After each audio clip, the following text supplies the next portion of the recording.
Flight from Sanctuary, Mage Saga Book 6, written and narrated by J.J. Green. Chapter 21.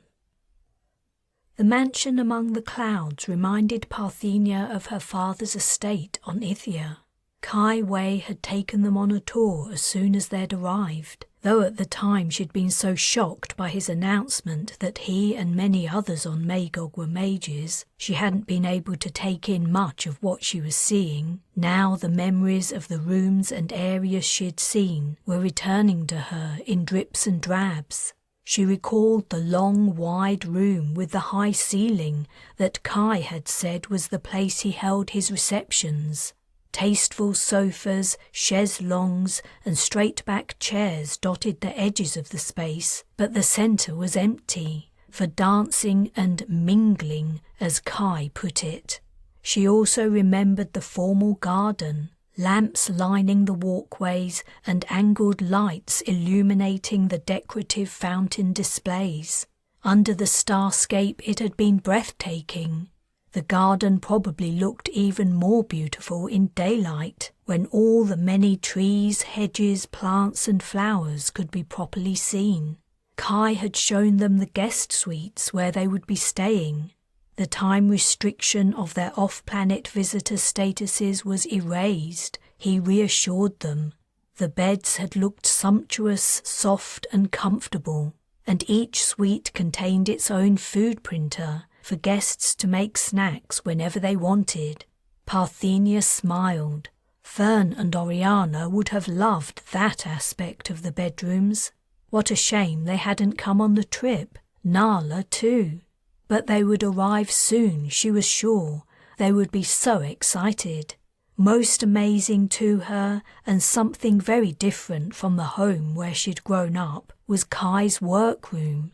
He had taken them there last before their final stop in the informal lounge where she now sat. She had never seen a mage's workplace before, but when she saw his, everything made perfect sense. The most noticeable aspect of the place was the fact that it was windowless. It was the only room in the house that had no windows, Kai had said, and it was soundproofed. The walls were solid blocks of deep midnight blue, and the only furnishings were thick square pillows made from rich brocade and two low tables. One held a jug of elixir and a cup, and the other contained an embedded interface. An unseen atomizer filled the air with a spicy, woody scent. Parthenia had thought it was the perfect space for casting. No distracting external noises or sights, comfortable places to sit, and a pleasant aroma to help focus the mind. When she'd seen the room, she'd imagined herself in it, making important casts for the government of Magog, as Kai did. He was relaxing on a settee as he chatted about his duties, his back toward a window that looked out over the garden. Still coming to terms with the amazing revelation about the people of the planet, Parthenia was having problems focusing on what he was saying. Slim and tall, he looked elegant despite his casual posture. His mid-brown hair was cut very short, neatly grazing his ears, and he had a groomed beard like the Lotocrilan men, except his only encircled his mouth and extended a little way down his throat. He wore pants made from the hide of an animal and a pale green tunic of a thick material. Karina was sitting with Darius on a two-seater sofa side-on from Kai, and Halliday and Justus sat opposite. Camille and Parthenia were together, facing the Magogian mage. Xiao sat by herself in an armchair. Parthenia's gaze drifted to the view behind Kai. Pre-dawn light was already filtering into the sky, dimming the stars. The days and nights passed so quickly on Magog. She felt disoriented and muddled, partly due to the sudden change in their fortunes, she guessed, but also due to the fact that night was passing to day and she hadn't slept. How did the Magogians arrange their schedules? Did the government impose a rota? "Parthenia," said Kai, leaning forward and putting his elbows on his knees. "It is Parthenia, right?" Was he going to call her out for her lack of manners in not paying attention to him? Abashed, she replied, "Yes, that's right." "Can I interest you in a pastry?" On the table between the sofas and armchairs, dishes of sweet pastries had appeared. She had been so immersed in her thoughts she hadn't even noticed anyone bringing them in. "Oh, no thank you, I'm not hungry." Darius was already munching on a flaky confection, crumbs showering down his front as he perched on the edge of the sofa kicking his legs. "If you're sure," said Kai with a smile. He returned to his monologue. The man certainly loved to talk. "So, all in all, I'd say things run pretty smoothly. Mages do take a larger role in government than non-mages, but that's only to be expected. Our abilities make us very useful to have around, so I have to admit there is some bias towards us. However, we do our best to keep things equitable." As he paused for breath, Justice managed to slip in a question. "What is it you do exactly?" "I'm head of the trade office," Kai replied. "Imports and exports, that's why I'm based here.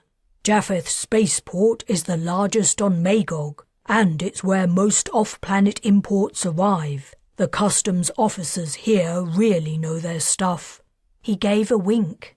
"Exports tend to go out from all over the planet," he added, picking up a pastry. "Can I interest anyone else?" he asked, holding it up. "They're delicious, and Darius and I can't eat them all by ourselves." "Yes, we can," Darius declared, his words muffled by his full mouth. Karina frowned at him, but then, before Kai could start up again, she said rather tersely, "You still haven't explained how you knew we had mages in our party." Parthenia winced at her sister's almost accusatory tone. She wasn't being very polite, considering Kai was treating them like honoured guests. He opened his mouth to answer, but Karina continued, "I guess it was from our saliva samples." Kai closed his mouth and paused, perhaps allowing Karina time to go on. When she said nothing, he replied, "You're right. All the samples are screened, just in case." He took a bite of his pastry. "In case of what?" Karina asked. Kai chewed and swallowed. "In case we have any mage visitors," he replied amiably. "We don't advertise the fact that mages live on Magog.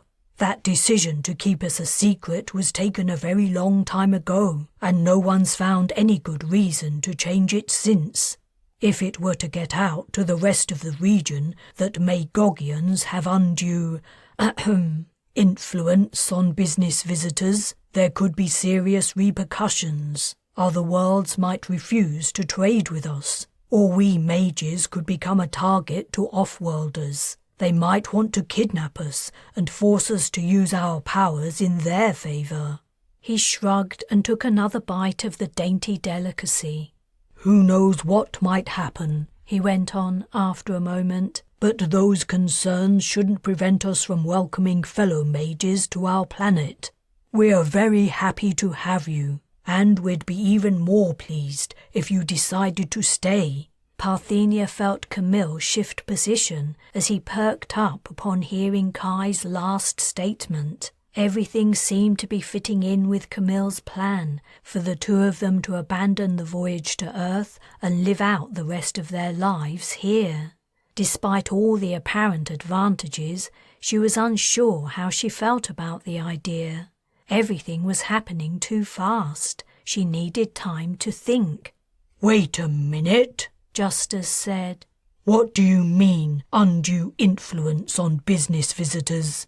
"He means enthralling them," Karina replied curtly. "It's a mind control cast, the same one we used to make Poppy take us to the Bathsheba after we escaped the Region planet. Damn it, Justice exclaimed. My dad fell victim to that. He said he couldn't understand why he always seemed to strike such bad deals on Magog.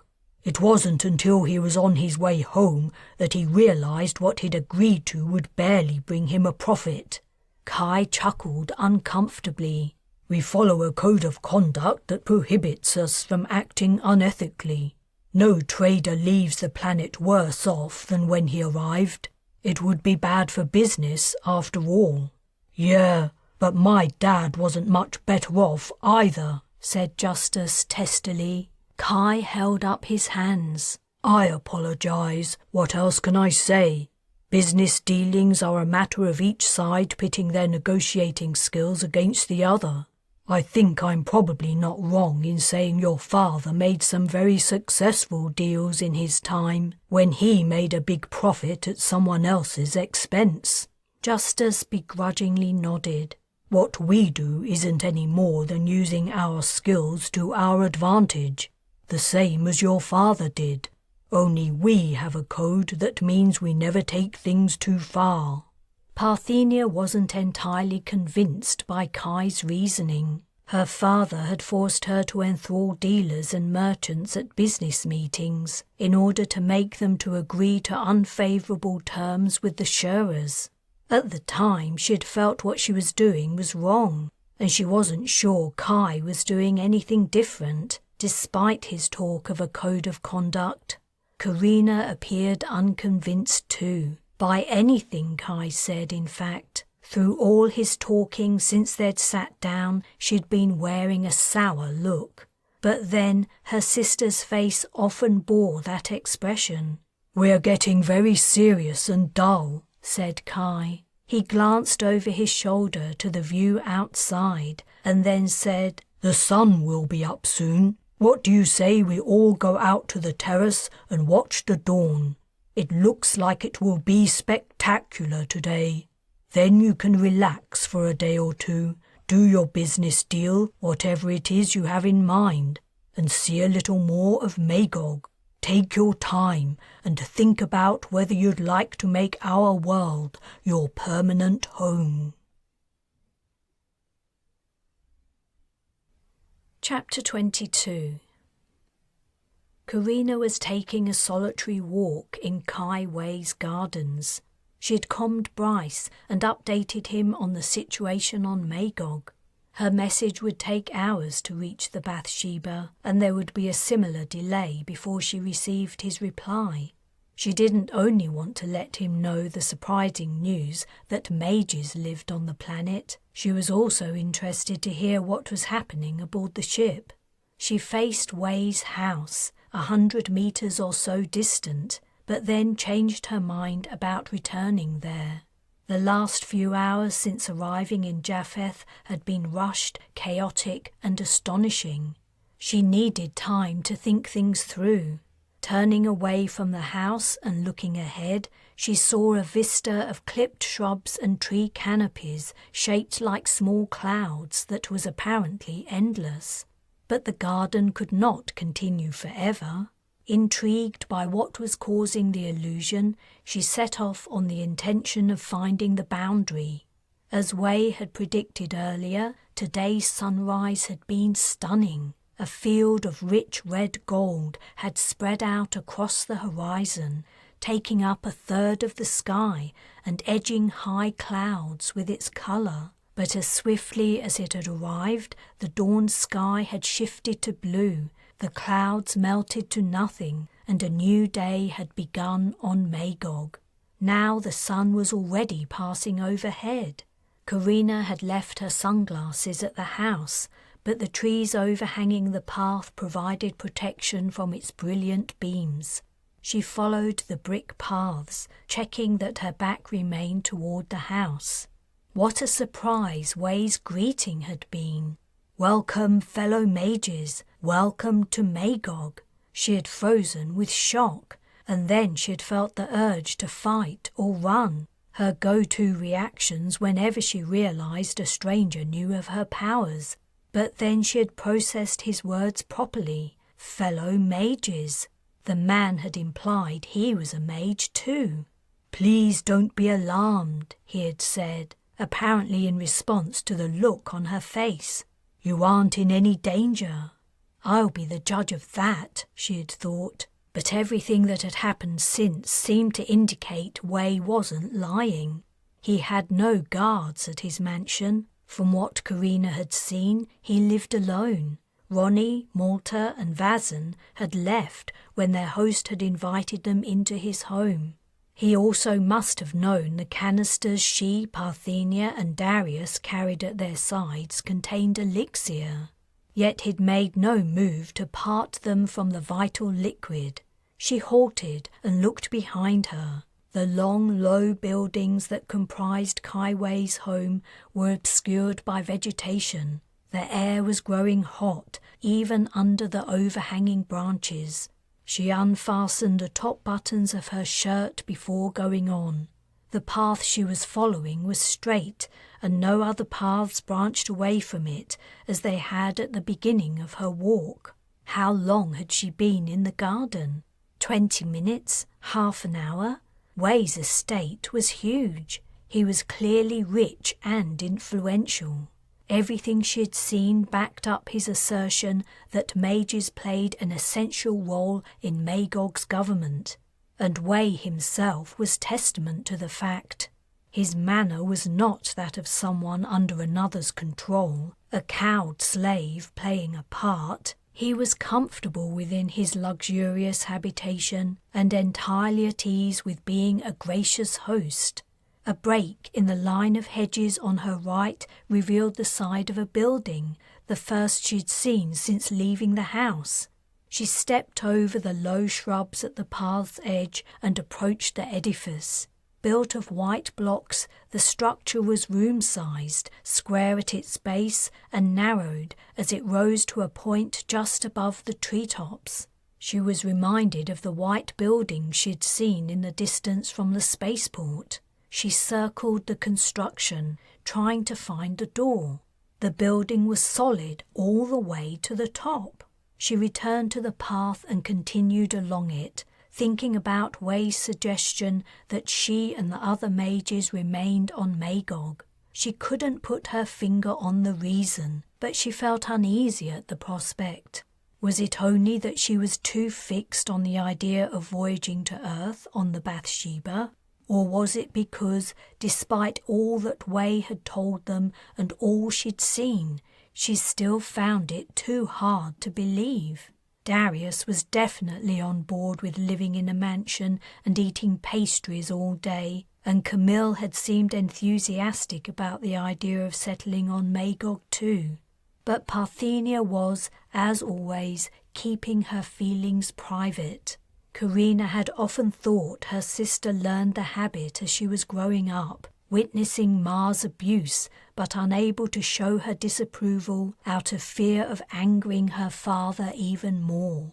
Justice remained grumpy about Wei's admission that Magog's government employed mages to unfairly sway business negotiations in its favour, while Xiao was simply intrigued by the concept of living in the air. Halliday was his usual taciturn merc self.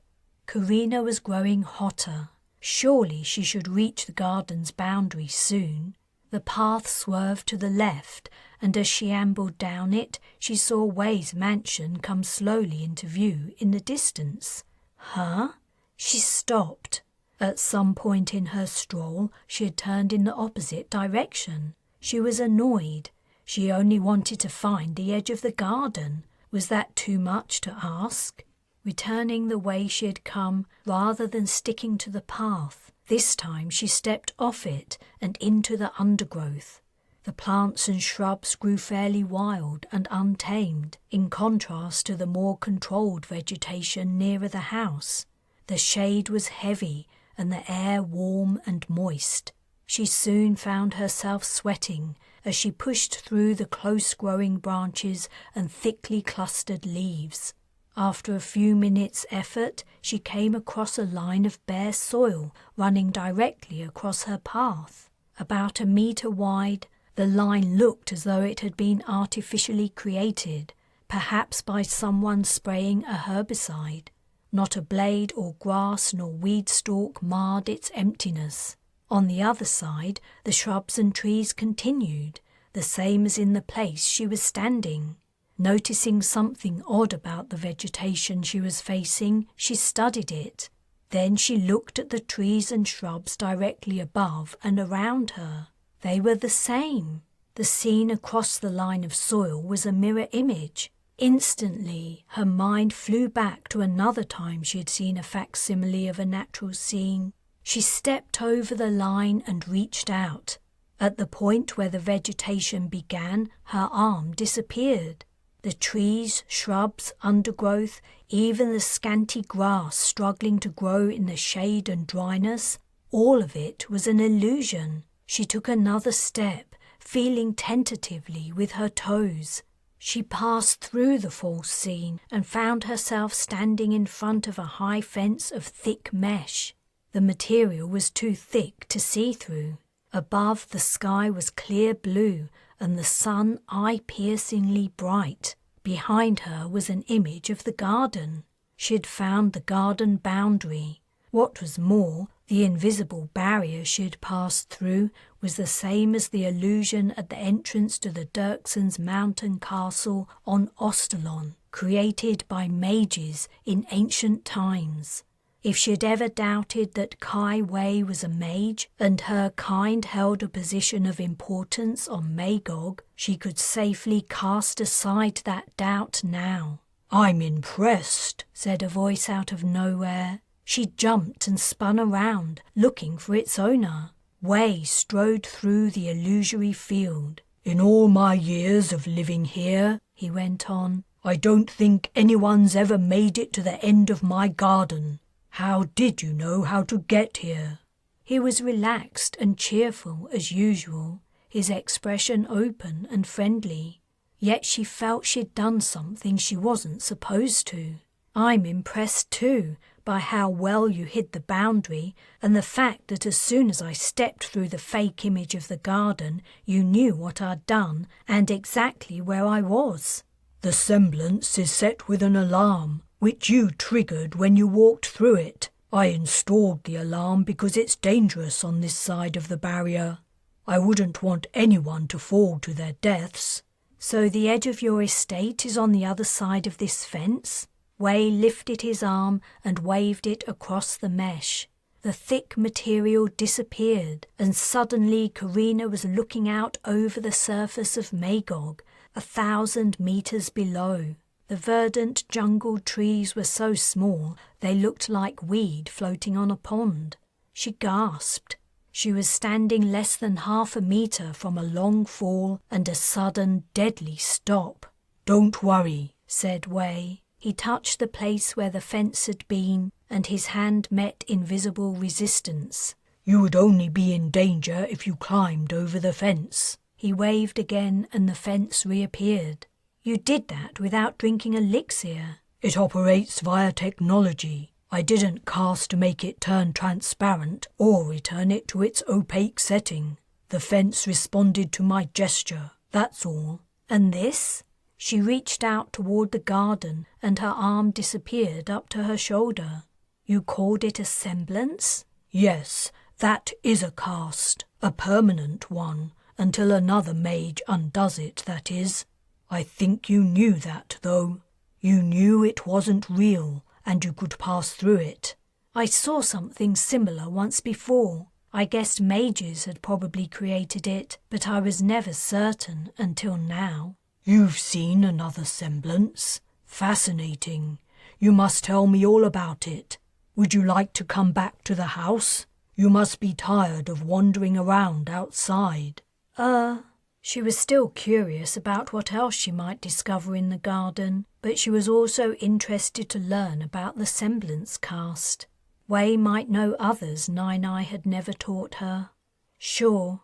The mage smiled, produced a small bottle from a pocket, opened it and took a drink. A second later she was back in the mansion, inside the casting room. Chapter 23. I'm not sure I trust Kai Wei. Something seems off about him, but I don't know exactly what. He's been a great host, very friendly and welcoming, except he tends to talk too much, and that gets boring after a while. But his home is huge and beautiful, and he said we can stay here as long as we like, which is a big relief. The border control official at the spaceport only gave us 18 hours. How could I have found a vendor and bought the fuel we need in 18 hours? Anyway, that problem's solved now. We have all the time we need to make the transaction, according to Wei. The bigger question is, do we even need the fuel? It's been made very clear that the Magog government would be happy to accommodate us if we decided to settle on the planet. And I think the offer also applies to whoever accompanies us, mage or not. It's a generous proposal, and I have to admit I'm tempted. Our voyage already nearly ended in complete disaster, and who knows what else is awaiting us out there. We might encounter more hostile aliens like the Regions, or fly into a space-time anomaly. On the other hand, I've had my heart set on going to Earth for a long time. If I don't make it there, I might regret it for the rest of my life. What do you think about cutting our journey short and staying here? Magog seems a nice place, or this cloud city does at least. I haven't been to the surface yet. It's very hot and humid down there by all accounts. I don't think there are any military tensions in this part of Gerial sector, and there don't seem to be any ruling clans like the Shuras and Dirksons, so it's pretty safe. Let me know what you think. I miss you and the kids. I hope things are okay aboard the ship. Com me back as soon as you can. It'll be tomorrow in Magog before I hear from you. Love you. The tone that signalled the end of the comm played. Bryce was on the bridge, and he'd been about to compose his own comm to transmit when Karina's arrived. So it was true. Mages did live on Magog, and not only that, one of them had invited Karina and her family to live there too. From what she said, it sounded like Darius hadn't told her he'd already sent the latest news to Fern. On the face of it, the new information was amazing. No one had imagined they might encounter mages before they even reached Earth. And not only mages, but also a world where they lived free of the fear of persecution. The sanctuary Karina had hoped for. Yet she seemed to have reservations, especially regarding this mage who had befriended them.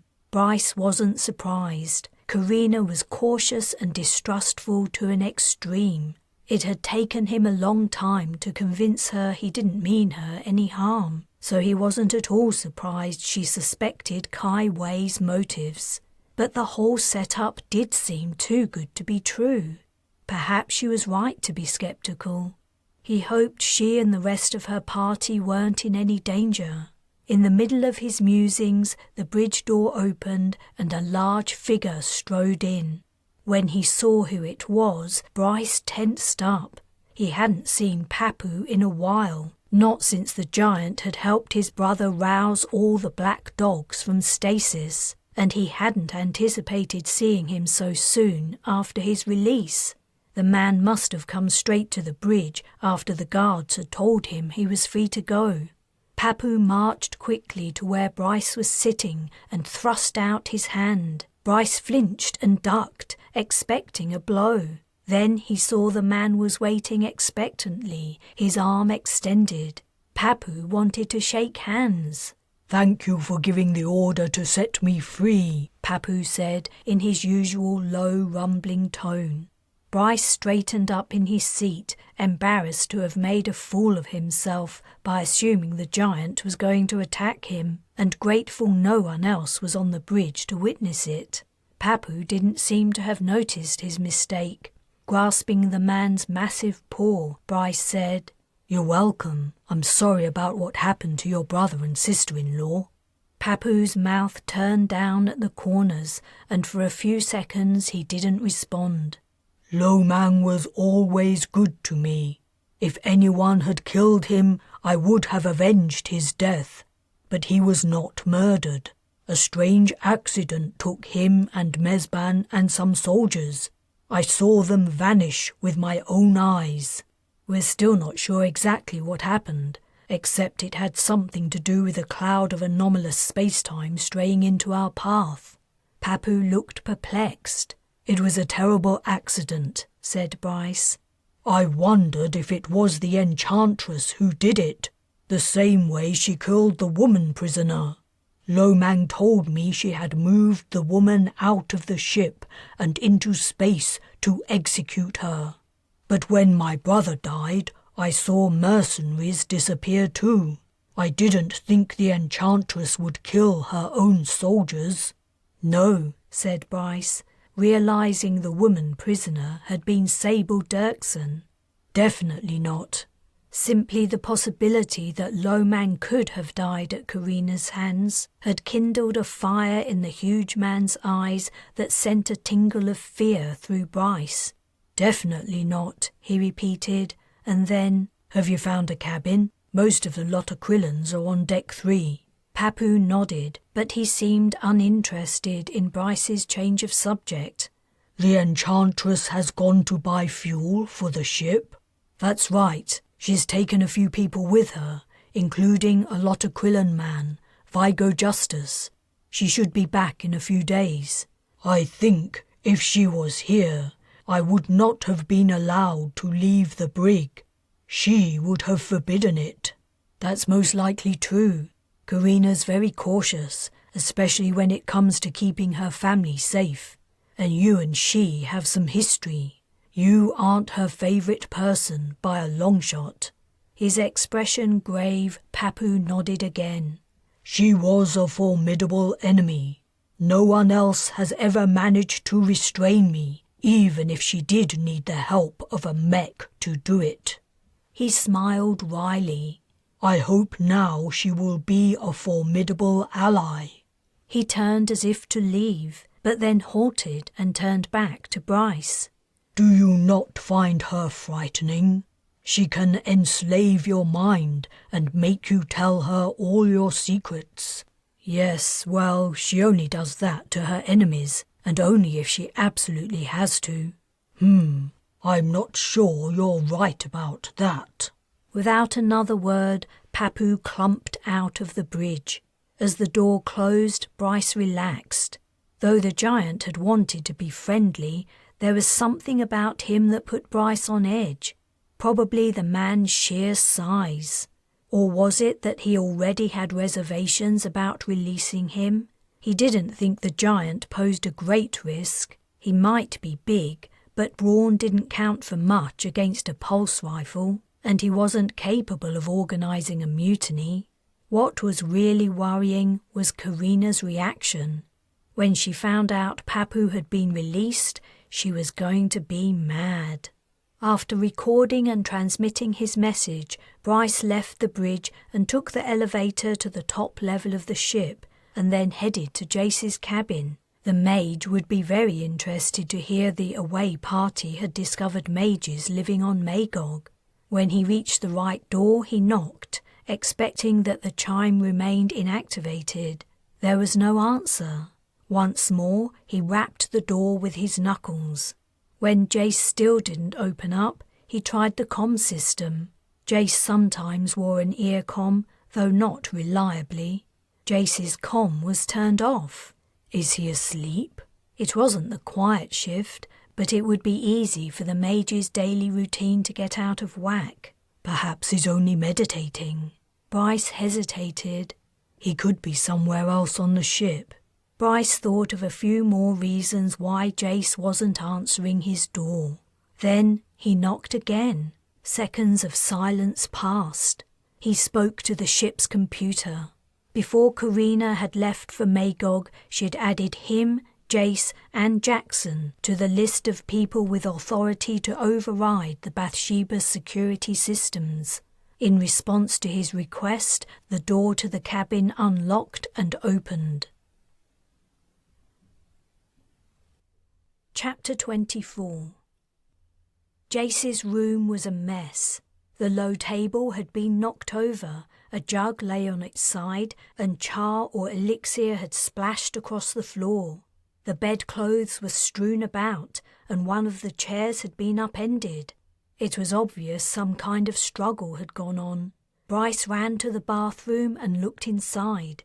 It was neat and tidy. The fight hadn't spread here, but like the main room, it was empty, with no sign of Jace. Someone had forced their way in and taken him, probably more than one person. Though he was a pacifist, the mage was a large and powerful man, and he would not have been subdued easily. The attack must have been fast, too. All he would have needed was one sip of elixir to send to Oriana or Fern that he needed help. "Damn," Bryce muttered as he gazed at the disruption. Returning to the outer door, he looked into the passageway. As usual in that part of the ship, no one was around. He calmed Jackson and told the merc what he'd seen. "Fuck," was Jackson's response. "The lot of Krillins didn't waste any time, did they?" "No, it has to be them who've taken him. I can't see any blood, so I'm hoping he isn't badly hurt." "It's early days yet. After all we did for them, ungrateful bastards." "I expect we'll hear from them any minute. I spoke to Papu just a short while ago on the bridge. He came to thank me for releasing him. He seemed to be genuine, but now I think he was only keeping me distracted while they captured Jace." "Sounds like it. Lucky it wasn't you they took." "The area around the bridge is too busy. Too many mercs wandering around. The armories are all secure, right?" "Yeah," Jackson replied. "What gets me is they're so dumb.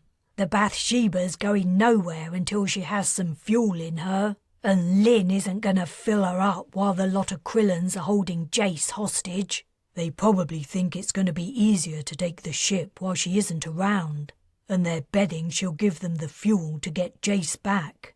The merc didn't reply. "Jackson?" Bryce waited. "Jackson!" When he finally replied, Jackson's voice jarred rhythmically, and Bryce could faintly hear the man's running footsteps. "It's kicking off. There's fighting on deck 3. The lot of Krillins have snatched Calverley too." "Shit. He didn't do himself any favors in that meeting with Rebane. They think he's a danger, even though he's old." "They aren't as dumb as they look. Calverley has decades of military experience. They don't want him on our side." The merc gave an oof as he encountered some hard physical contact. "Gotta go," he said, and then his comm went dead. Bryce commed Oriana. "Hey, Bryce," she answered. "You, Fern, and Nala are in your suite, right?" "Yes, we're—" "Cast lock on the door. Keep casting lock. Don't go out, and don't open the door for anyone except me." "But—" "Do it. I don't have time to explain why." "Okay. Are we being attacked?" "Yes, from within." He set off along the passageway. He didn't think he'd ever been as grateful for the twins' mage powers as he was right now. They were only young, but they had the ability to protect themselves, and they'd been in several battles. They would do whatever was required to stay safe. Even if the lot of Krillins did manage to get into their suite, Oriana and Fern could transport out of there, taking Nala with them. He took the elevator down to deck 3, but when it arrived, the outer doors wouldn't open. The lot of Krillins had done something to jam them. Muffled yells and the faint sounds of impacts came from outside. He told the elevator to take him up a deck. On deck 4, the doors opened on the sight of black dogs running past. Bryce sped out and followed them. Up ahead, fighting men and women were clustered around one of the service access panels. Jackson was among them, tussling with a lot of Krillin man. Papu was there too, towering over everyone. The service panel was open. The lot of Krillins were trying to get into it, and the black dogs were trying to stop them. The enemy soldiers must have closed off the elevator doors before all their men retreated to their deck, and the mercs were trying to prevent the remainder from making it there. perhaps with a view to taking a few hostages of their own. He dove into the melee and grabbed the first lot of Krillin he saw. The man kicked out, driving his boot into Bryce's stomach. All the air left him in one great woof. He collapsed among the flailing arms and legs, covering his head against any more blows. Someone tripped over him, landing in front of him. He recognized Rosa, the woman who had disarmed the bomb Mezban had planted in the Twilight Dome. Her right eye was swollen shut, and blood dribbled from her busted upper lip. Dragging air into his lungs, he forced himself to his feet. In the few seconds that had passed while he'd been incapacitated, more Lotta Krillins had made it to the access hatch. Black dogs were attacking them on all sides, but the bearded men were fighting like wild animals, headbutting, kicking, attempting to gouge out eyes and land throat punches, stomping mercs who were already down. Papu was causing a lot of damage and preventing the mercs from getting anywhere near the opening, while his countrymen disappeared into it. As Bryce watched, another lot of Krillin made it to the hatch. The mercs were breaking upon the giant like waves against a rock. He seemed impervious to blows, and anyone who got too close was lifted up and thrown aside. Bryce pushed forward. He reached out, trying to get at Papu. The big man saw his efforts and smiled. Suddenly, all the lot of Krillins except Papu were gone. "Get down!" a voice yelled. Bryce ducked and turned. A black dog called Goulet was racing over, carrying a pulse rifle. He was aiming at Papu. As the mercs ceased their assault to give Goulet a clear shot, the giant took his chance. Bryce turned just in time to see him folding his bulk into the open hatch. A pulse round hit his back. The giant's shirt smouldered. Papu twitched and then relaxed. His weight carried him the rest of the way into the service tunnel, and he slipped from sight. Chapter 25. Kai Wei had insisted upon taking Karina and the others for a flight in his glider. The aircraft was stored in a hangar at the far side of his property, and they had to walk through a tunnel to reach it. "After you," the mage said with a grin as he opened the tunnel entrance. Karina walked down the steps, wondering if she'd made the right decision in agreeing to the trip. Another night had passed on Magog, and no one had slept. They'd passed the time eating a lavish dinner and chatting. Wei had probed a little about the mage's histories, but each time he asked a prying question, Karina had steered the conversation away. She'd been pleased that Parthenia had been equally circumspect. Darius had been too busy eating to take much notice of anything. Wei hadn't been interested in the backgrounds of any of his other guests. Karina was reluctant to go on Wei's offered tour of that region of Magog by air because she hadn't made any moves to buy fuel for the Bathsheba yet. The tour was only going to be another delay before she could complete the transaction she had come here to make. But what if they decided to settle on Magog? They wouldn't need any starship fuel, and the ember gems could be used to buy other things they would need. She reached the bottom of the steps. Motion-activated lights blinked on, illuminating a chilly underground avenue, its floor and walls made from bricks. Wei had passed her and was already walking ahead. "This way," he called out over his shoulder and beckoned. "It isn't far, about 10 minutes' walk. Avoids all those twisty garden paths, and drier if the weather is wet. We could transport, but a little exercise is healthy, right?" "Does it rain much up here?" asked Halliday. "Quite a bit, more than is strictly necessary. Often precipitation layers are so low we can raise the city above them, you see. But if we did that too much, the gardens would get rather dry and brown and not at all pretty. So we tolerate rain showers now and then." "What about storms?" Xiao asked. "This area sees very few storms. That's one of the reasons it was chosen as a Cloud City site. When we do have them, they're spectacular." Wei's eyes flashed in delight. "No rain or storms are forecast for today, however." As they walked down the tunnel, Darius skipped ahead, while Parthenia and Camille trailed behind, deep in whispered conversation. The couple had been doing that a lot since arriving on Magog, and Karina was beginning to wonder what it was they were always talking about. They didn't seem to be speaking secretively because they were excited to be in love. If anything, they seemed to be almost arguing. Xiao was grilling Wei about his glider even before she set eyes on it, and Halliday strode along on his own. He'd grown quieter and quieter as Magog's lightning-fast days had passed. Justin was walking alongside Karina. "I don't imagine when you signed up to work for Mezban you ever thought you would end up on Magog, where your father once traded." "Definitely not. We were told we would embark on an expedition out of Gerial Sector. That was what attracted me to the job. I was interested to see what people are like in other parts of the galaxy." "And what did you find?" He smiled. "That wherever you go, people are much the same." "I guess that's right. You meet good and bad people all over. What's Lotta Krilla like?" Justin frowned before answering. "My world is a complicated place. Our nations have many layers, from Lomang and Mezban's class at the top, right down to the poorest sectors, like ember gem miners."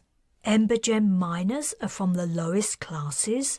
Karina's hand instinctively moved to her pants pocket that held the gems. She always kept them on her person. "Yes, it's a terrible job. Very dangerous and poorly paid. Only those who have no standing, no money, and no family or friends to support them do it." "But ember gems are so valuable. How come the miners are poorly paid?" "The mining companies pay subsistence wages and a commission for any gems found. But the chance of finding a gem is so low, most miners go their whole lives without receiving a commission payment.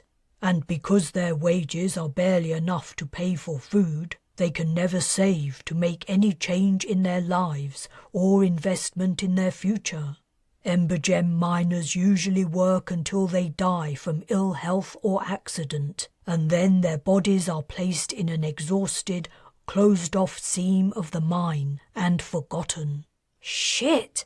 That's awful!" She touched the pouch of gems in her pocket, fingering the hard nodules through the material. Then she withdrew her hand, feeling tainted and disgusted. "It is what it is.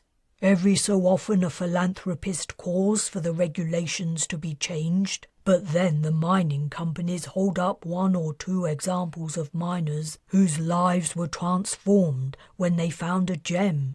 There's a little debate, and everything goes back to normal." "I had no idea." She felt somehow culpable for the fates of all the people who had suffered and died to find her gems.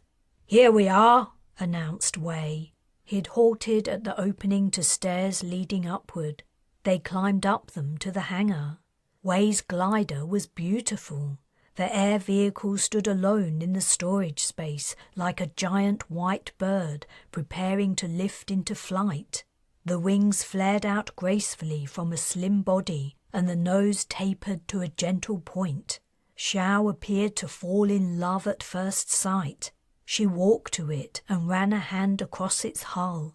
Then she spun around to face Wei, an imploring look on her face. "You have to let me fly her. You are going to let me, aren't you?" Like a father indulging a spoiled child, the maid replied. "But of course. Why else do you think I brought you here?" He opened the door by voice command and steps descended. The glider held rows of wide, luxuriously padded seats. Next to each pair of seats was a large window. Karina took a seat near the front, while Darius sat across the aisle from her. Parthenia, Camille, and Halliday sat behind. Xiao joined Wei in the cockpit. Fasten your seat belts, Wei called out. The glider faced the hangar doors. They opened, revealing the brilliant green expanse of the planet's surface and a cloudless blue sky. The glider trundled slowly forward, ungainly in its movement. It reached the edge of the hangar. Ready, everyone? Asked Wei. Without waiting for a reply, he continued to pilot the glider onward. A sloping runway protruded from the hangar, like a tongue poking from a mouth. The glider's nose tipped down, following the slope. "Ooh!" Darius squealed. The air vehicle was fast gaining speed.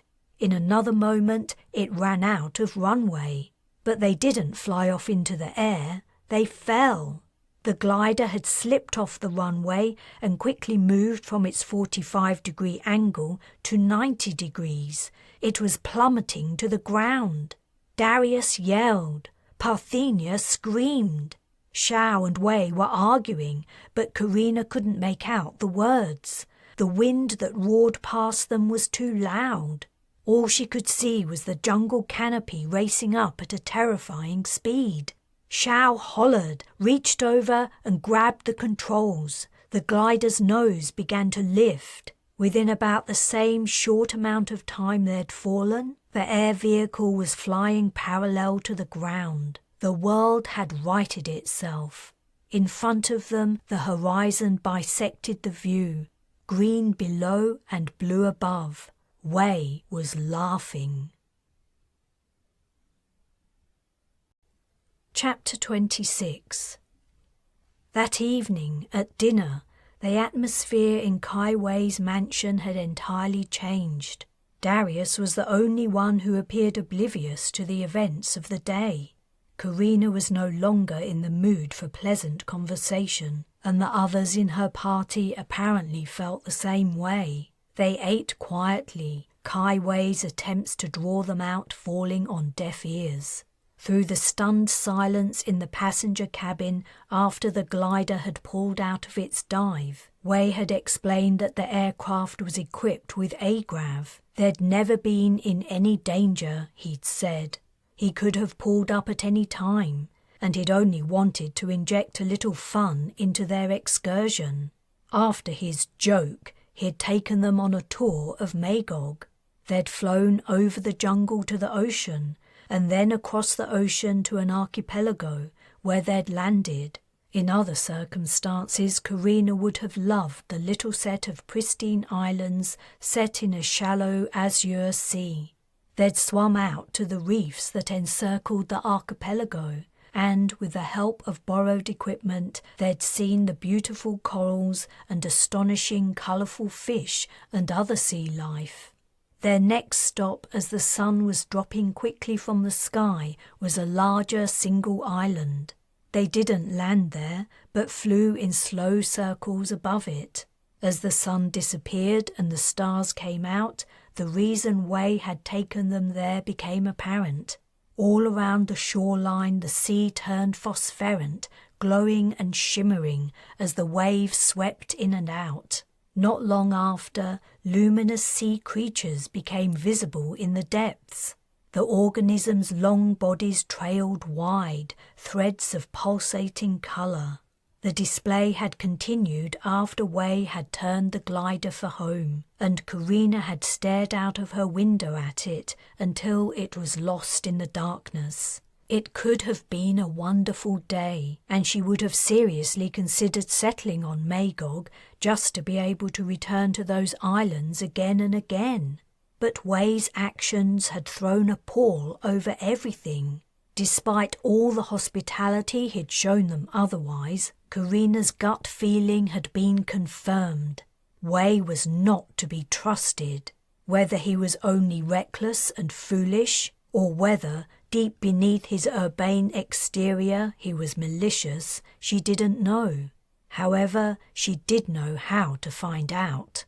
As the servitors brought in the dessert, Wei announced it would probably be best if everyone retired to their rooms after dinner. I know it's hard for off-worlders to keep track of time in their first few weeks here, but you've been awake 3 days and 2 nights now. You must be feeling tired." "I certainly am," said Karina, and she meant it. But she was also looking forward to getting away from him for a few hours. "Darius, you're sleeping in my room tonight, right?" Her brother was about to cram a piece of cake in his mouth. He paused and replied, "Uh-huh, I'd like that, Karina." No one else was interested in the dessert. Wei had provided a feast of meats, roast vegetables, fish, soup, salads, fried beans, flatbreads, and sauces. All local produce and all delicious. Despite her misgivings over Wei, Karina had eaten more of his food than she'd needed. "Do you have servants to prepare all of this?" Parthenia asked. No need. Everything on the estate is automated. I prefer it that way. Karina wondered about that too. It seemed odd the entire place could run without human labor. "I think I'll go to bed now. Come on, Darius." "But I haven't finished." He saw the look in her eye, sighed, and said, "Okay." As Karina stood up, he jumped down from his seat and ran to her side. "Good night, everyone," she said. Are you sure you can remember where your room is? Asked Wei. "Yes, I'm sure, thanks." Holding Darius's hand, she left the dining room, relieved to finally get away from the mage. Her brother trotted alongside her.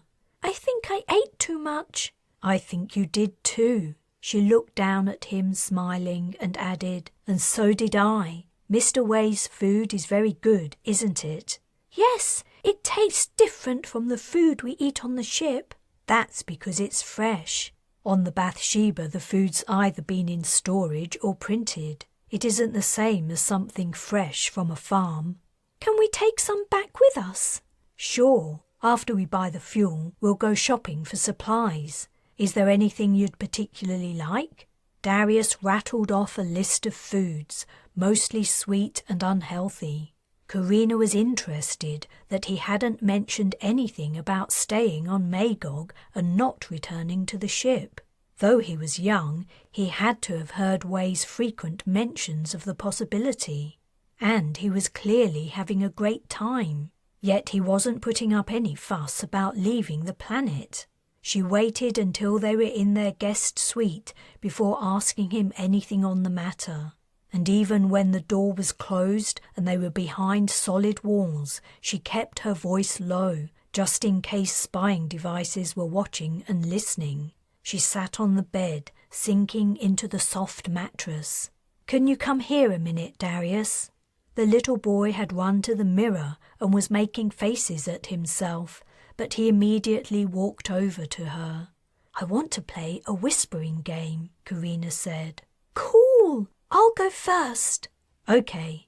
He leaned in and said softly in her ear, "I think I'm going to be sick." Karina whispered back, somewhat alarmed, "Can you hold off being sick just a minute until after you answer a question?"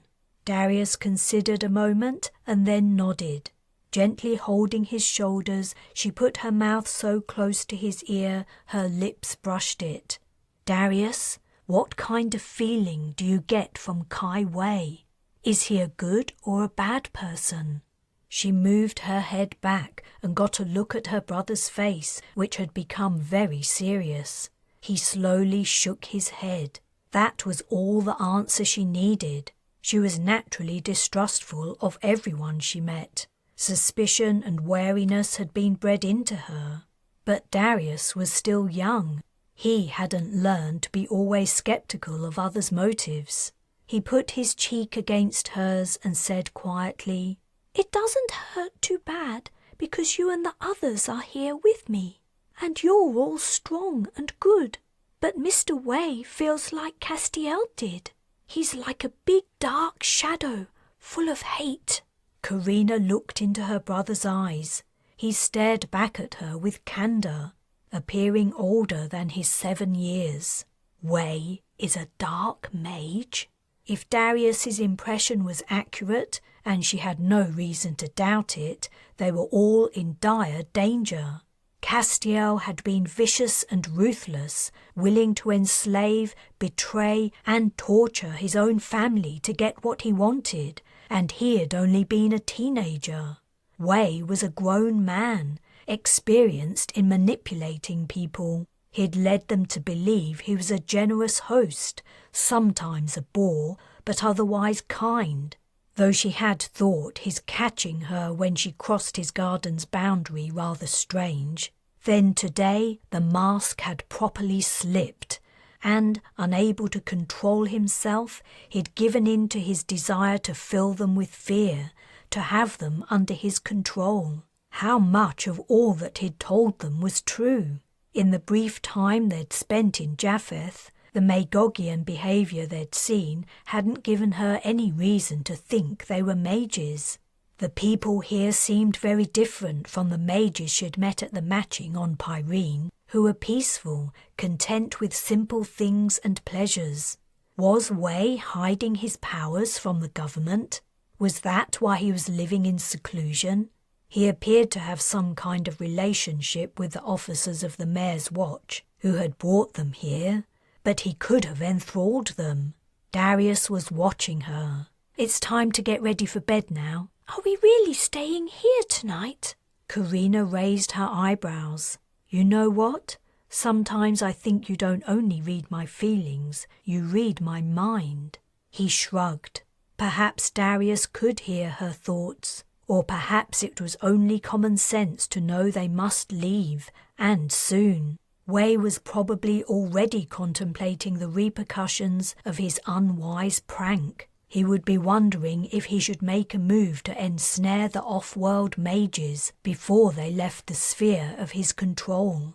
Each minute they spent under the dark mage's roof brought them closer to danger. Maybe not the whole night. Do you still feel sick? He shook his head. Good. You need to get some sleep. Chapter 27. I can't believe you still want us to live here after what happened today, said Parthenia. And I can't believe you would let one stupid joke prejudice you against an entire planet, retorted Camille. They were standing in the corridor outside their guest rooms. Kai had given them separate suites next door to each other. Parthenia hadn't wanted to discuss the subject of her and Camille settling on Magog yet again, especially not when she was overfull, tired and out of sorts, but he'd brought it up when they arrived at their rooms, and within a few minutes their conversation had devolved into an argument. He hadn't stopped talking about his idea the whole time they'd been at Kai's estate, alternating between subtle and not-so-subtle attempts to pressure her into agreeing. It was like he was obsessed and couldn't leave it alone. At some point, she had suddenly understood why Camille had joined the military when he was only 16.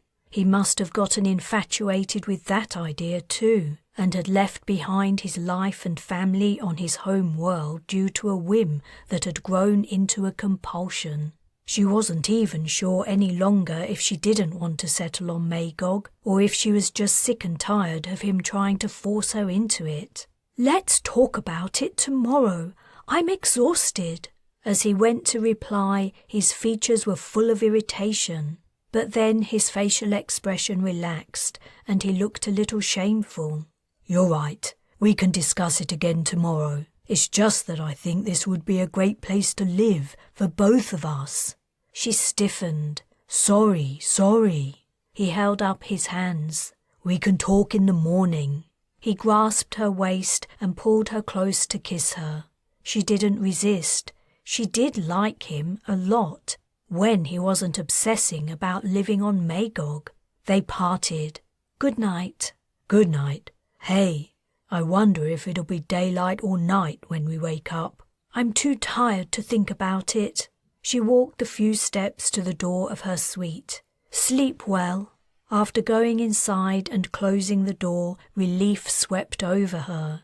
Between Camille's incessant pressure and the busy schedule of socializing Wei had imposed, she didn't think she'd had a minute to herself. And now she had time alone, she didn't want to do anything except sleep. In a daze of exhaustion, she took a shower and got ready for bed.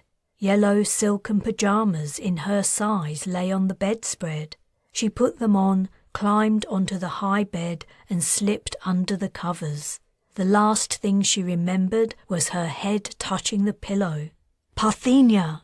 She recognized Karina's voice instantly, but what was her sister doing in her room? She opened her eyes onto darkness, a shadowy form above her.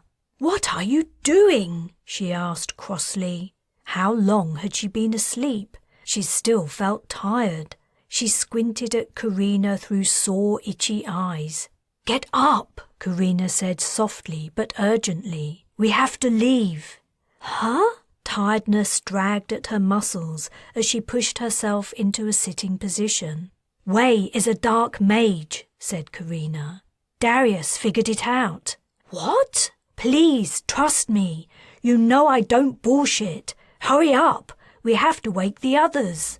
For a second she wondered if she was dreaming. Was her subconscious reacting to Camille's insistence that they stay on Magog?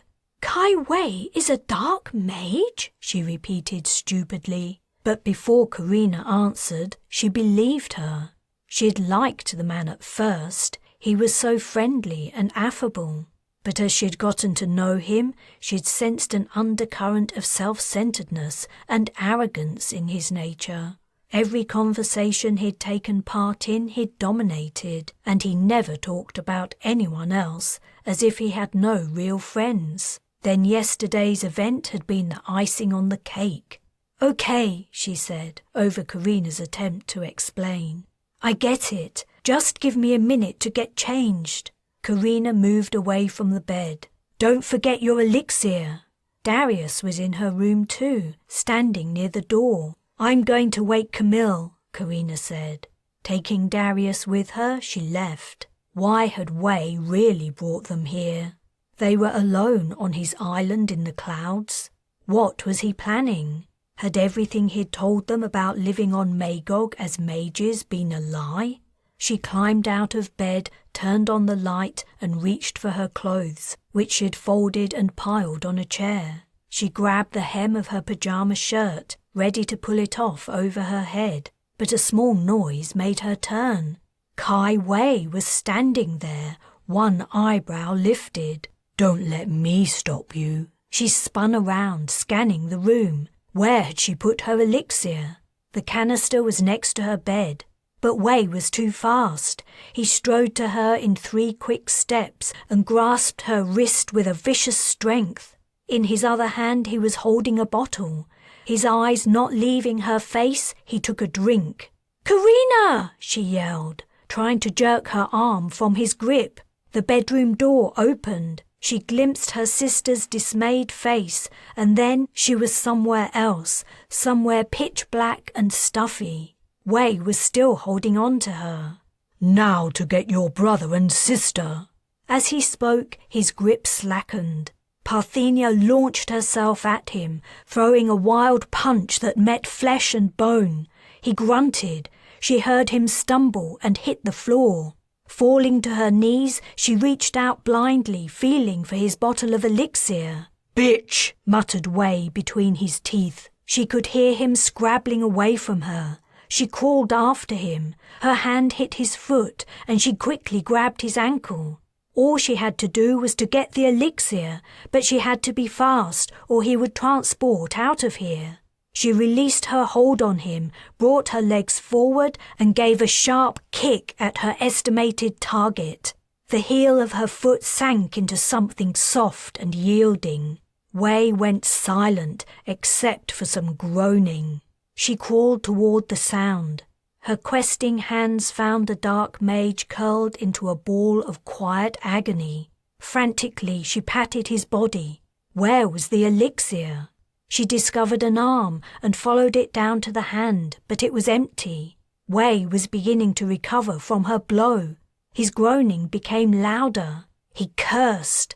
Suddenly, her hair was in his grasp. He wrenched her head backward and punched her hard in the face, once, twice, 3 times, before letting go. Utterly dazed, she collapsed onto her back. Hot liquid poured from her nose and down the sides of her face. The pain brought tears to her eyes. She swept out a hand, still trying to find the elixir, but it met nothing except wet carpet.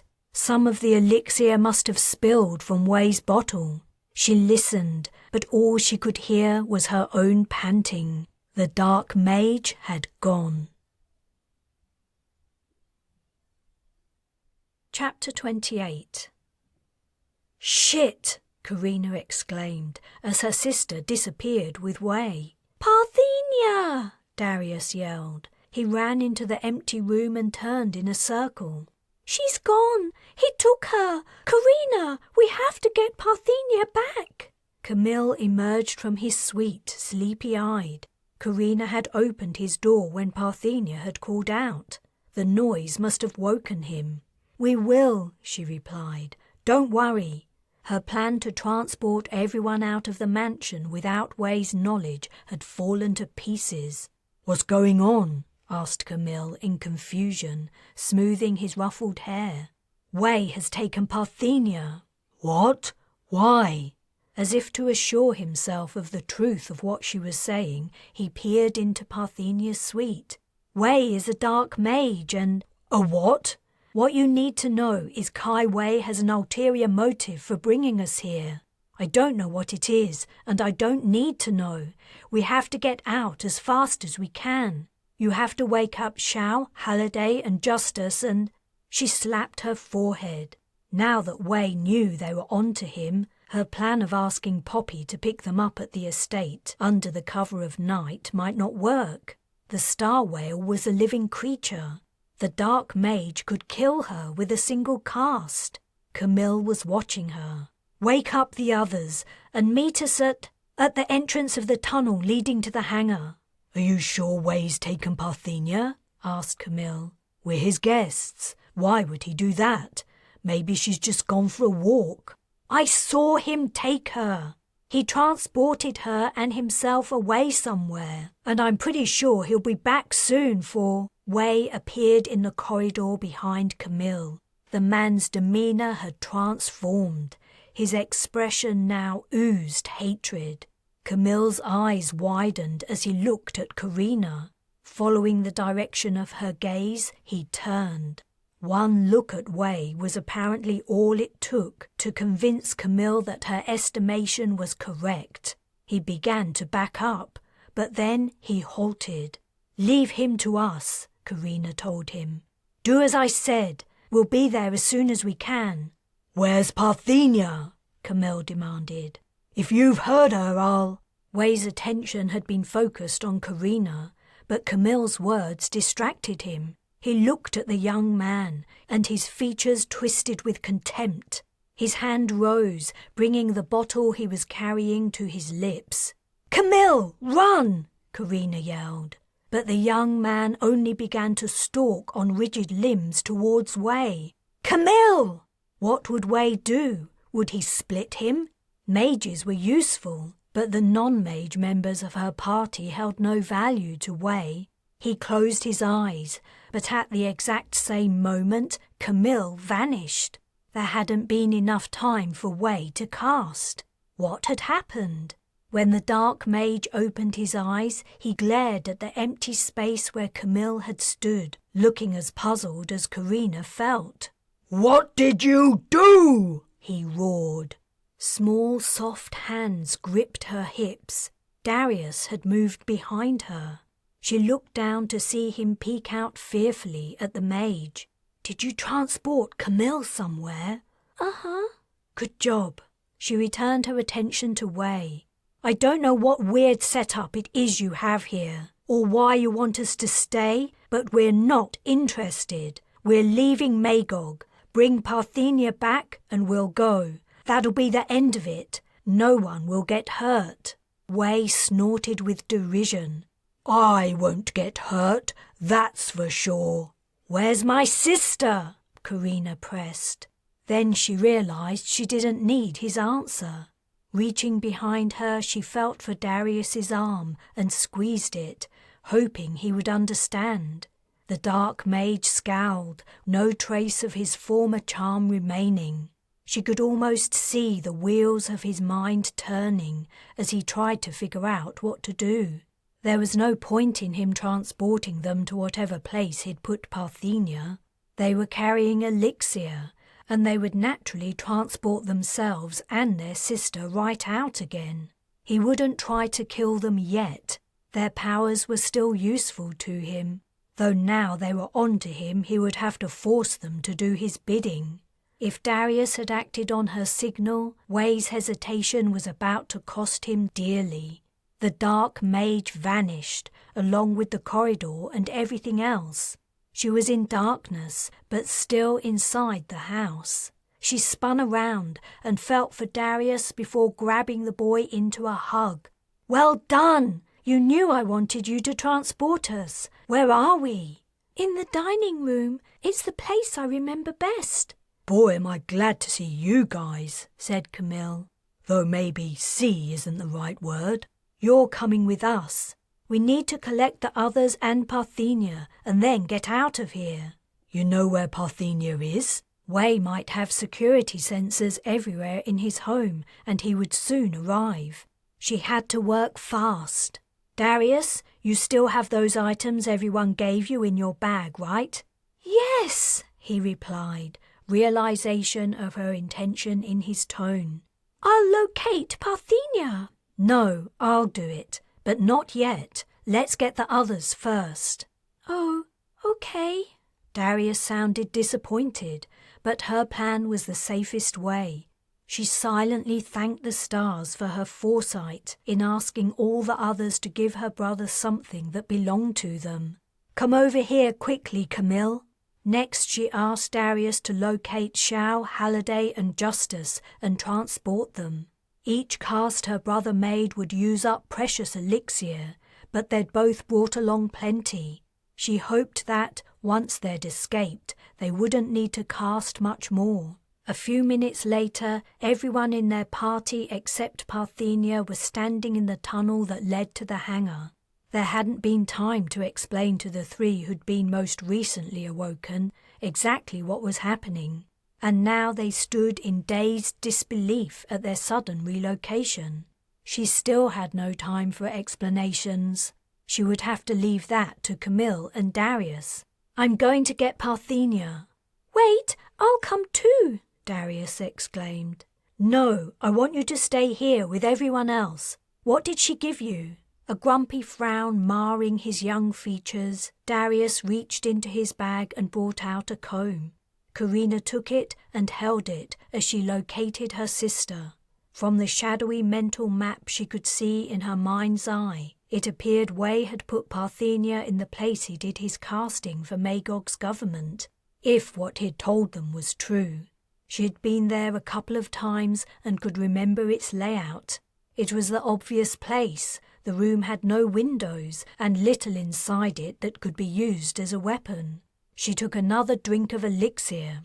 "I'll be back soon."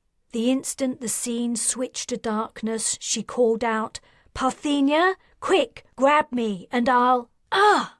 Something had slammed into her.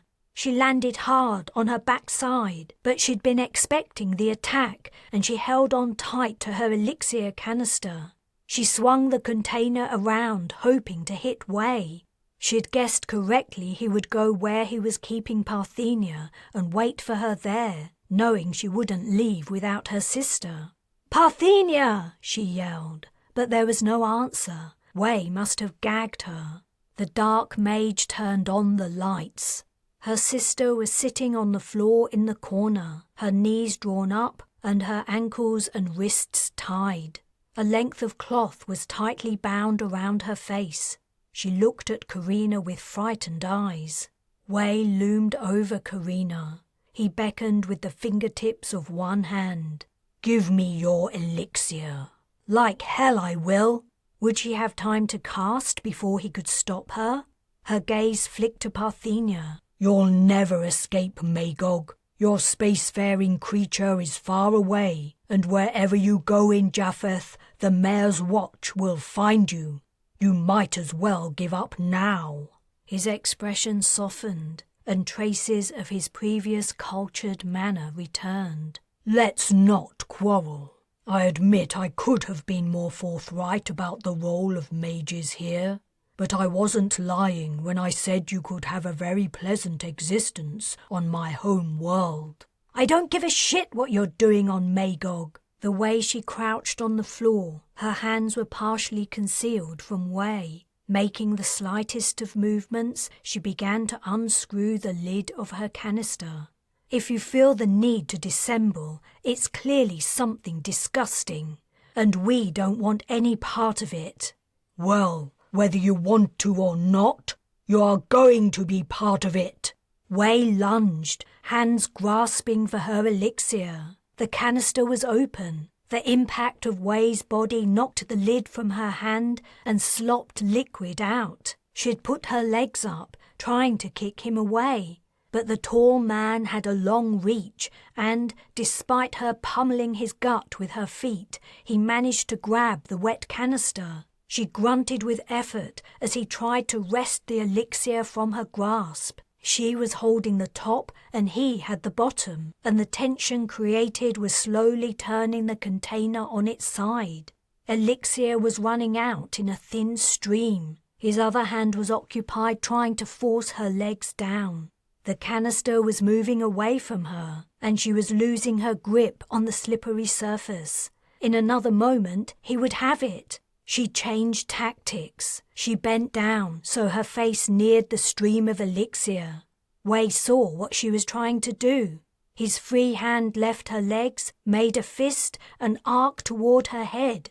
Precious liquid ran into her mouth. At the same time, Wei punched her in the jaw. Her head jerked to the side and blackness encroached, but she managed to keep her mouth closed. She focused her gaze on Parthenia, closed her eyes, and cast. Chapter 29.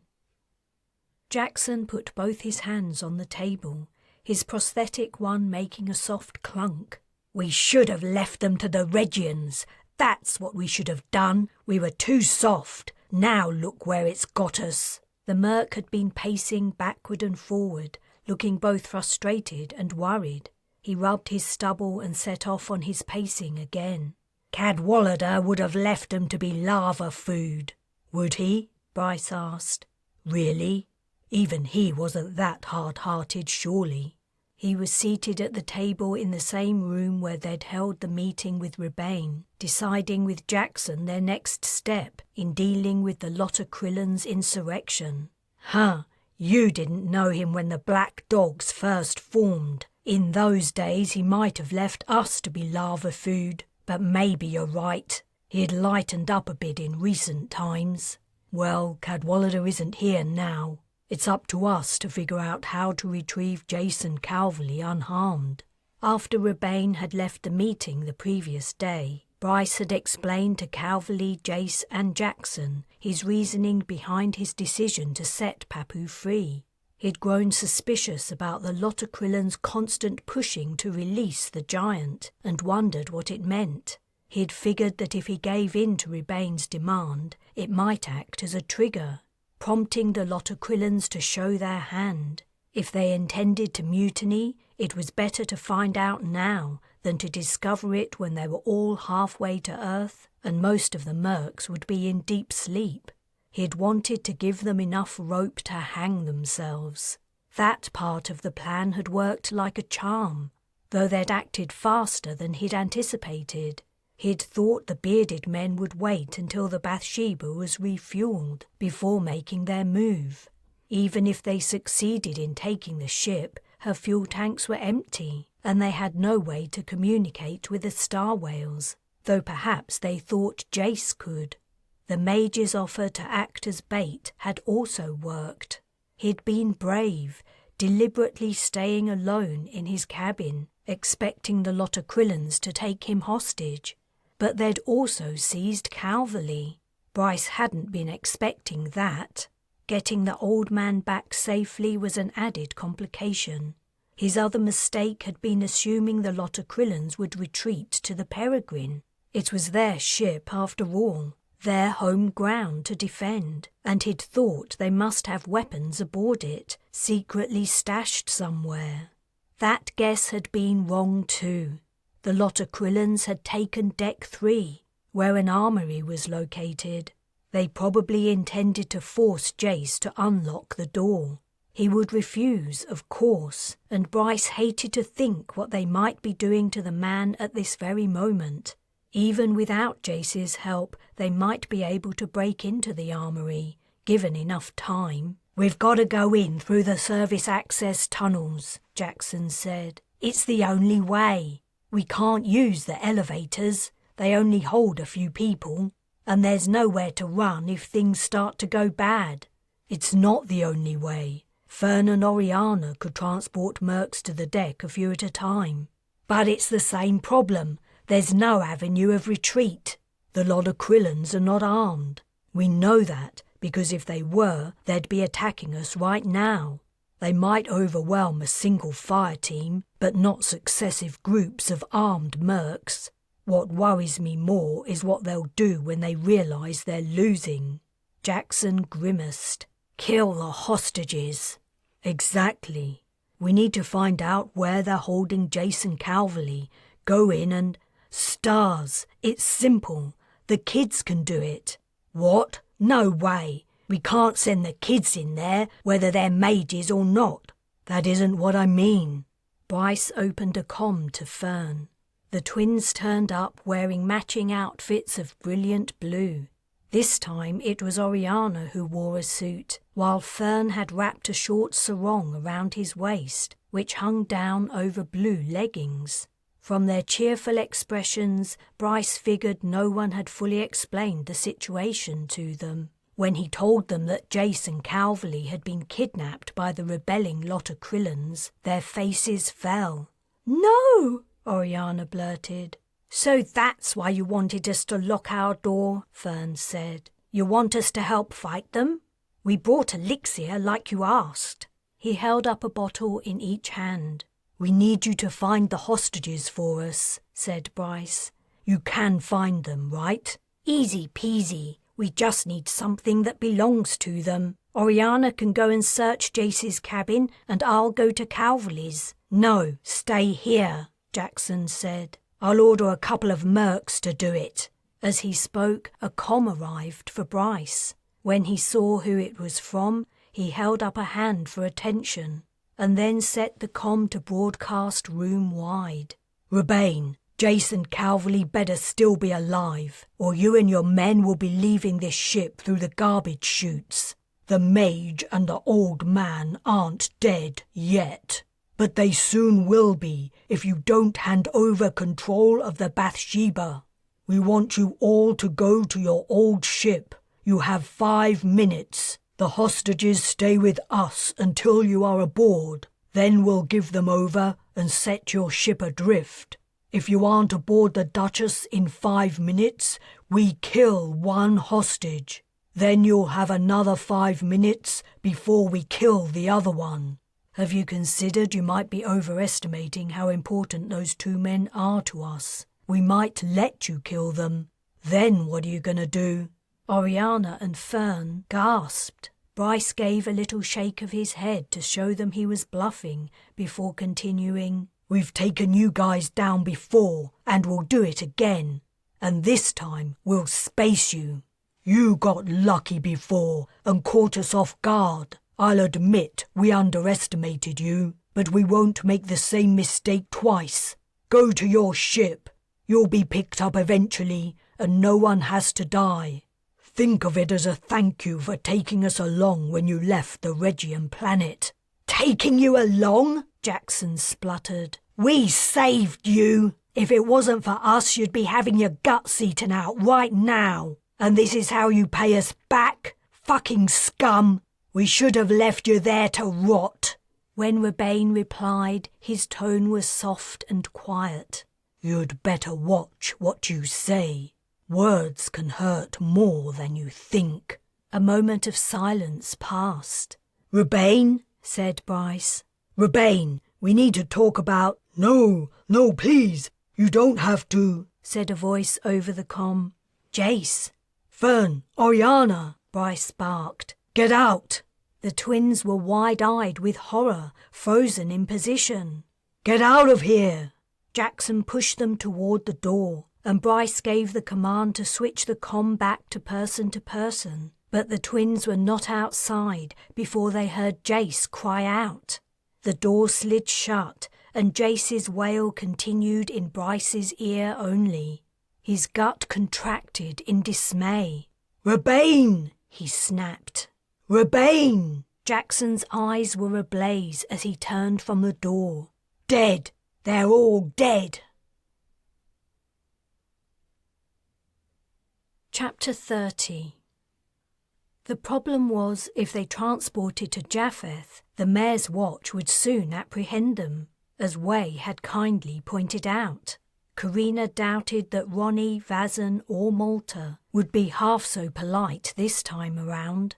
She and the others would never make it to the spaceport, and even if they did, Wei's people clearly ran the place and would send them right back to the island mansion. The only alternative was to transport to the surface and ask Poppy to pick them up there. But where would the space creature land in that sea of green? Nothing but trees had covered the land they'd seen on the glider flight. The only open space had been at the shoreline, where she'd seen 30 meters or so of beach leading down to the ocean. How far away was the coast? She couldn't remember. And though she could take a guess, if she got it wrong she might transport them all into the water, possibly kilometers from shore.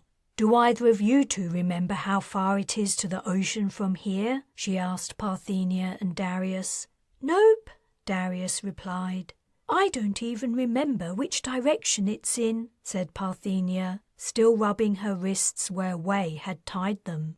"I do," said Xiao, "but I'm hazy on the distance. Wei's little stunt that nearly got us all killed was quite the distraction." Karina peered into the darkness of the tunnel ahead, where the motion-sensing lights remained off. It wouldn't take Wei long to find their location. He probably had cameras and sensors all over his estate. They had to get out of here fast, but they couldn't afford to make mistakes. They only had Darius's elixir supply, and he'd already used up quite a bit of it. Transporting to the shoreline was too risky, and walking there through the jungle would take days, assuming they didn't die of thirst or hunger along the way. The solution hit her. "Darius, can you transport us all to the hangar?" "Cool," Xiao said. "I like your thinking, and the answer is yes."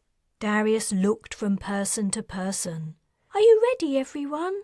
"We're ready, kid," Halliday replied. "Do your stuff." Darius transported them to the center of the hangar.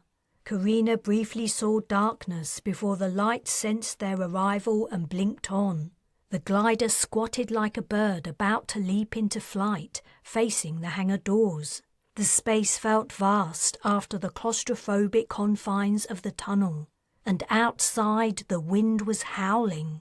Xiao briefly grimaced, then her expression turned neutral. She was concerned about the wind, but trying to hide it. "Are you still okay with this?" Karina asked. The woman paused a beat before replying. "If things go bad, can the little guy move us all onto the land before we crash? There'll be a second or two lag. He'll need some notice." She also wasn't sure if Darius could transport people who were moving fast, or, when transported, they would retain their velocity on arrival. As far as she could recall, she'd only ever transported people who were standing still. Whether Darius could get them out of the falling glider or not, it might not make any difference. "I'll do what I can," said Xiao. "I know you will. Let's go, everyone." She took Darius's hand and began to jog toward the glider. They were halfway there when Kai Wei appeared near the hangar doors. Halliday swore, then said, "I'll deal with him. You all carry on." "No," said Karina. "Give me your canister, Darius." Her brother tried to pass it to her, but he was still running, and the container slipped from his grasp and hit the floor before bouncing and rolling away. Karina ran after it. Wei was already lifting his bottle to his lips.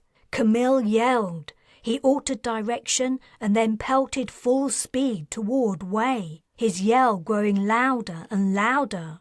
"No!" Karina called out. "Come back here! It's too dangerous!" But the distance between them was too great. Karina tensed in anguish, clutching Darius's elixir. She hadn't had time to do anything. What cast had Wei made? Was he going to split Camille? She berated herself for allowing him and Parthenia to come along. She hadn't needed them here. Why had she agreed? The others had nearly made it to the glider. She ran after them, fearful of seeing Camille die an agonizing death any second. The dark mage's eyes opened as Camille crashed into him, smashing him against the hangar doors, which resounded with a metallic clang. The two men briefly tussled, then Camille managed to get on top. He punched Wei in the face again and again. "That's for Parthenia, you bastard!" Karina was confused. What cast had Wei made? Why hadn't he defended himself when he saw Camille run at him? Xiao had already raced up the steps to the glider door and was opening it, so Wei hadn't cast lock. Then, faint in the noise of the wind, she heard the familiar hiss of pulse fire. Justice screamed. He was halfway up the steps, but as he cried out, he tumbled from them and fell heavily, smacking into the concrete floor. She whirled around to see the source of the firing. Ronnie, Vazon, and Malta were slowly walking toward them, rifles at their shoulders. Wei's cast had transported them here. In the time since Karina and Parthenia had escaped him, he must have calmed them about the situation and told them to bring weapons. Halliday was next to be hit, but he was halfway inside the glider, and the round skimmed his leg. He hollered, but she didn't think he was badly hurt. The same couldn't be said for Justice. The Lotokrillon writhed in agony. One of his arms and half his side burned. "Parthenia! Darius!" said Karina. "Get into the glider!" Parthenia grabbed their brother and partly dragged, partly carried him up the steps. Karina ducked under the fuselage. The glider's rear wheel gave her some cover. The mare's watch seemed to have been aiming at the non-mages, but as soon as Karina moved under the glider, they began to sprint toward her, firing as they ran. Their motion caused their shots to go wide, and some hit the aircraft. The paint blistered and smoked.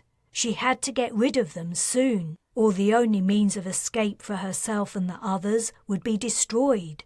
She squatted right behind the wheel, making herself as small as she could, and took a drink of elixir. She closed her eyes. Would her cast take effect before the Mayor's Watch officers reached her? It would be close. As she opened her eyes, she found herself staring directly at Ronnie as he ran up. Vazon and Malta were running each side of him, half a second behind. Ronnie slowed down, smirked, and took aim. Then he vanished. Vazon and Malta disappeared too, transported somewhere outside the hangar in the stormy gale. All three were falling to their deaths. She darted to the bottom of the steps, where Justice still lay, now barely conscious. "Come on, get up!" His eyes opened and focused on her, and he made an effort to move. Gasping in pain, he managed to rise to his feet. She put his arm over her shoulder and helped him up the steps. He made it a few steps inside the glider and then collapsed. Xiao was already in the cockpit. Halliday was seated at the front of the passenger cabin, clutching his right calf, his face pale and sweaty. Darius and Parthenia sat on the other side of the aisle. "I need those doors open," Xiao called out. "They're not responding to commands." "Where's Camille?" Parthenia asked. "Shit!" Karina turned to go out again. "I'll come with you." "No, stay here." But her sister ignored her and followed her down the steps. As they rounded the nose of the glider, Wei and Camille came rolling toward them, still locked in battle. Both men's faces and hands were bloody and their clothing torn. "Unlock the hangar doors," Karina told her sister, thrusting the elixir canister into her hands. "I'll help Camille." Wei's bottle of elixir lay meters away on its side, a puddle around its mouth. She was tempted to run and get it, just for the small amount of fluid that might remain inside. But the dark mage had his hands around Camille's throat and was throttling him.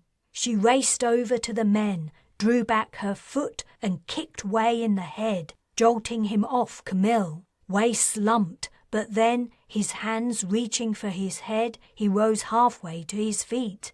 He staggered a few steps, his knees buckled, and he collapsed. A heavy clunk sounded from the hangar doors. Parthenia's cast was working. Camille didn't move. Purple finger marks were already rising on his neck, and his face was puffy and dark. Had Wei killed him? She knelt down and grasped the man's shoulders, shaking him, guilt racking her. The hangar doors began to slowly trundle apart. Wind gusted in through the widening gap. Outside, the night was starless. Parthenia arrived and dropped to her knees. She collapsed onto Camille, burying her face in his chest, and Karina heard her muffled wail. His eyelids lifted, and one of his hands rose to his neck, as if checking that the choking pressure had gone. "He's alive," Karina said. "Parthenia, he's alive! Help me get him to the glider." But as she spoke, Wei rose into view. Chapter 31. The Lotocrillans were holding Jace and Calverley separately on deck 3. Jace was inside a single cabin at one end of the passage, and Calverley was in a storage room at the other end, near a closed-off elevator. Bryce checked the time. It had taken 2 minutes to bring a possession belonging to each of the hostages to Oriana and Fern, and for them to cast Locate. While they'd been doing that, he and Jackson had suited up and armed themselves. Armed mercs also waited in the passage. Only 3 minutes of the 5 Rebane had allotted them remained. If only Calverley were here with them, and not lying trussed up somewhere below, guarded by the Lotocrillans. Bryce had a feeling the former Shura Admiral would have figured out a rescue plan in a trice. "We can transport however many mercs you want down there," Oriana said. "But only 6 at a time, with a few seconds delay between each group." "We can also advance some teams down the service tunnels," said Jackson. "They'll be guarding those for sure," said Bryce. "They've separated Jason Calverley on purpose. If it looks like we're going to succeed in rescuing one, they'll threaten to kill the other one to make us back off." Jackson grunted his agreement. "We've got to strike both areas at once." Bryce scanned the plan. He didn't have any doubts about the Black Dog's ability to defeat the Lotocrillans. They'd done it before, and this time around the bearded men probably weren't even armed. But he didn't want Jace or Calverley to die. Jace's cry of pain had been weak, as if he'd already suffered torture. Rebane clearly wasn't going to stop at anything to get his way, or exact his revenge if he didn't. The trick was to go in so fast and brutally the Lotocrillans wouldn't have a chance to get their revenge. 3 mercs arriving at each site at a time wouldn't accomplish that. They needed more than the twins' help to get them there. Then he spotted something on the plan where the passage ended. 2 minutes, Jackson said. "Should we start transporting the soldiers now?" asked Fern. Bryce reached out and touched the object he'd noticed on the plan of Deck 3. A label appeared, stating a single word, airlock. "Holy shit," said Jackson. "That's it. I'll get on it." He ran a few steps toward the door and then raced back to the plan. "That's where they're keeping the mage, right?" he asked, taking another look. Without waiting for an answer, he returned to the door, already speaking into his comm. "It looks like I'll be rescuing Calverley," Bryce said to the twins. "I want you to transport me and 5 mercs directly inside the storage room, where the lot of Krillins are holding him. After we've arrived, transport 6 more directly outside, in case they manage to take us down. Continue transporting mercs to Deck 3. They'll figure it out from there." He wasn't in any doubt that enemy soldiers would be prepared for exactly what he was going to do. Not because they were smart, but because there was no alternative. "That sounds really dangerous," said Oriana. "We have a big advantage. All we need is speed." "We should come with you," Fern said, "to heal the wounded soldiers." "Absolutely not.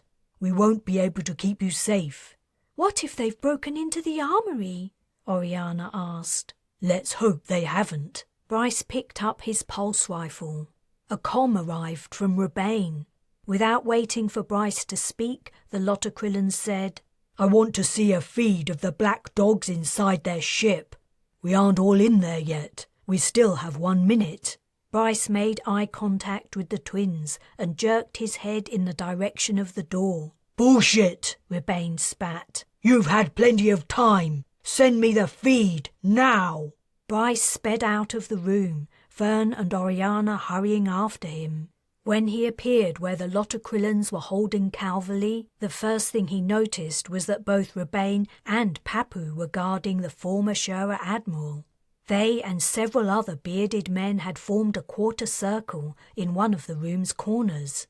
More of the enemy was scattered around the place, about 20 or so men. The second thing he noticed was that they were wearing improvised armor, apparently hastily printed somewhere on the deck. They'd even fashioned helmets with visors. As Bryce was registering these facts and lifting his rifle to take aim, the Lotokrillans rushed the mercs. He got off 2 shots, both hitting Papu square in the stomach, before someone smashed into his side, throwing him to the deck. Instantly, the man's hands were on his rifle, but Bryce had been expecting that, and he maintained an iron grip, wrestling his attacker for possession of his weapon. The Lotokrillin was on top of him. He brought up his knee sharply into the man's abdomen and saw his face contort with pain. Taking his moment, Bryce pushed the Lotokrillin off and leapt up. He fired at the man's head at point-blank range, melting the printed material into his face. A muted scream came through the gooey, smoking mess, and then someone else crashed into Bryce again. He found himself down once more, this time under a heavier weight. He fought and twisted, catching a glimpse of a face. Rebane. One of his hands gripped the muzzle of his rifle, forcing it away from him, while the other reached for the stock. Bryce tried to wrench the weapon away, but he didn't succeed. Rebane's face was a picture of grimacing, vein-popping effort as they grappled for the rifle. Bryce couldn't move. All his strength was concentrated on not letting go of his weapon. He also couldn't see what else was happening. Were the black dogs gaining the advantage? It should have been easier than this. Where were the extra mercs Oriana and Fern had transported? Summoning a burst of energy, Bryce jerked the rifle from Rebane's grip. He tried to bring it around to shoot, but the Lotokrillin pressed close, not giving him room to fire, crushing his weapon against his chest. Bryce tried to turn one way and then the other, but he couldn't shift Rebane. They were visor to visor, the man's wild eyes staring into his. He knew what he had to do. While pretending to continue to try to throw the Lotokrillin off, he edged his rifle up between them. The space was extremely tight, and his armor meant he could barely feel the weapon's movement. But after several long seconds of struggle, he felt the end of the muzzle clunk against the bottom of his helmet. Rebane must have felt it too, because his eyes snapped wide. and Bryce felt the man's weight begin to ease. He swung his head to the right and fired. Hot pain seared his jaw and ear, and his helmet filled with the stench of burned hair. Rebane's body sagged on top of him. He pushed at the limp form and managed to slide out from under it. He stood up. The Lotokrillon remained face downward, blood oozing from his makeshift helmet, which had proven no match for the real thing. Not that his own helmet was in such great shape.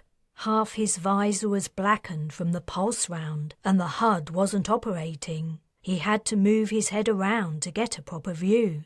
The fighting seemed to be over. What he saw next caused him to unclip his helmet and take it off.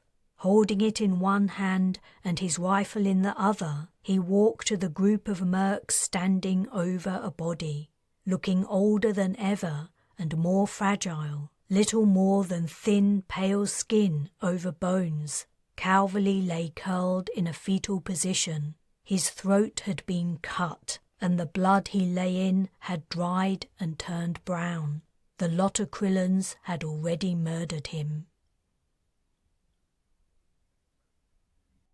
Chapter 32. "Take Camel," Karina told her sister. Wei was slowly walking toward them, blood dripping from his nose and eyebrow, his upper lip and right eye puffed up. He blinked as if struggling to focus, but his expression was murderous. Parthenia looked over her shoulder, following the direction of Karina's gaze, and then quickly stooped down to help her boyfriend. Karina stood and clenched her fists as she sized up the approaching dark mage. Wei was bigger than her, but he had to be tired already from fighting Camille. All she had to do was knock him out or incapacitate him for a short while, just until her companions and herself could escape in the glider. No, that isn't enough. They'd left their rooms in a hurry. Some of their possessions remained in the mansion. Wei would use them to cast locate after they left. As long as the dark mage remained alive, he would always be able to find them. With Parthenia's support, Camille was slowly rising to his feet. A blast of wind roared through the open hangar doors, nearly blowing Karina off her feet. Wei leaned into it, narrowing his eyes. Parthenia and Camille began to move away. "We could have done so much together," Wei yelled over the gale's moan. "You could have had so much. Authority, power, a life of luxury." Karina yelled back, "Let us go peacefully, and I won't hurt you." Wei twisted his head to one side and smiled wryly. Then he ran at her.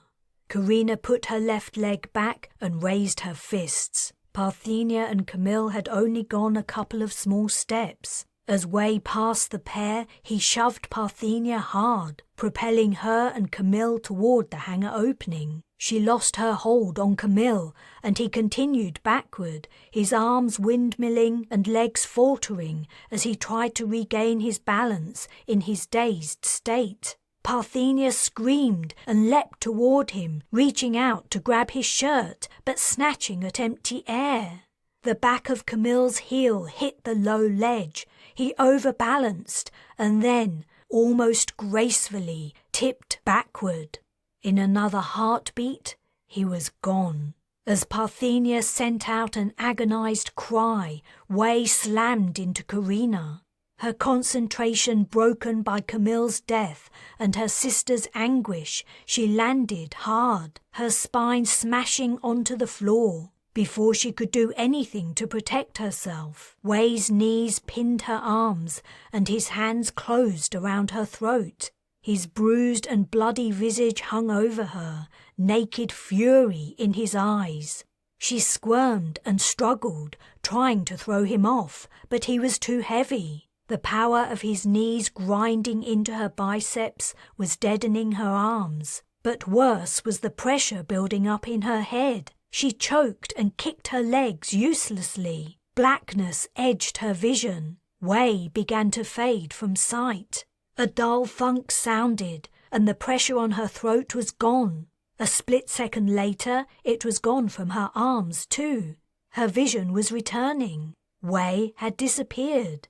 The thunk sounded again, quickly followed by the splintering of glass.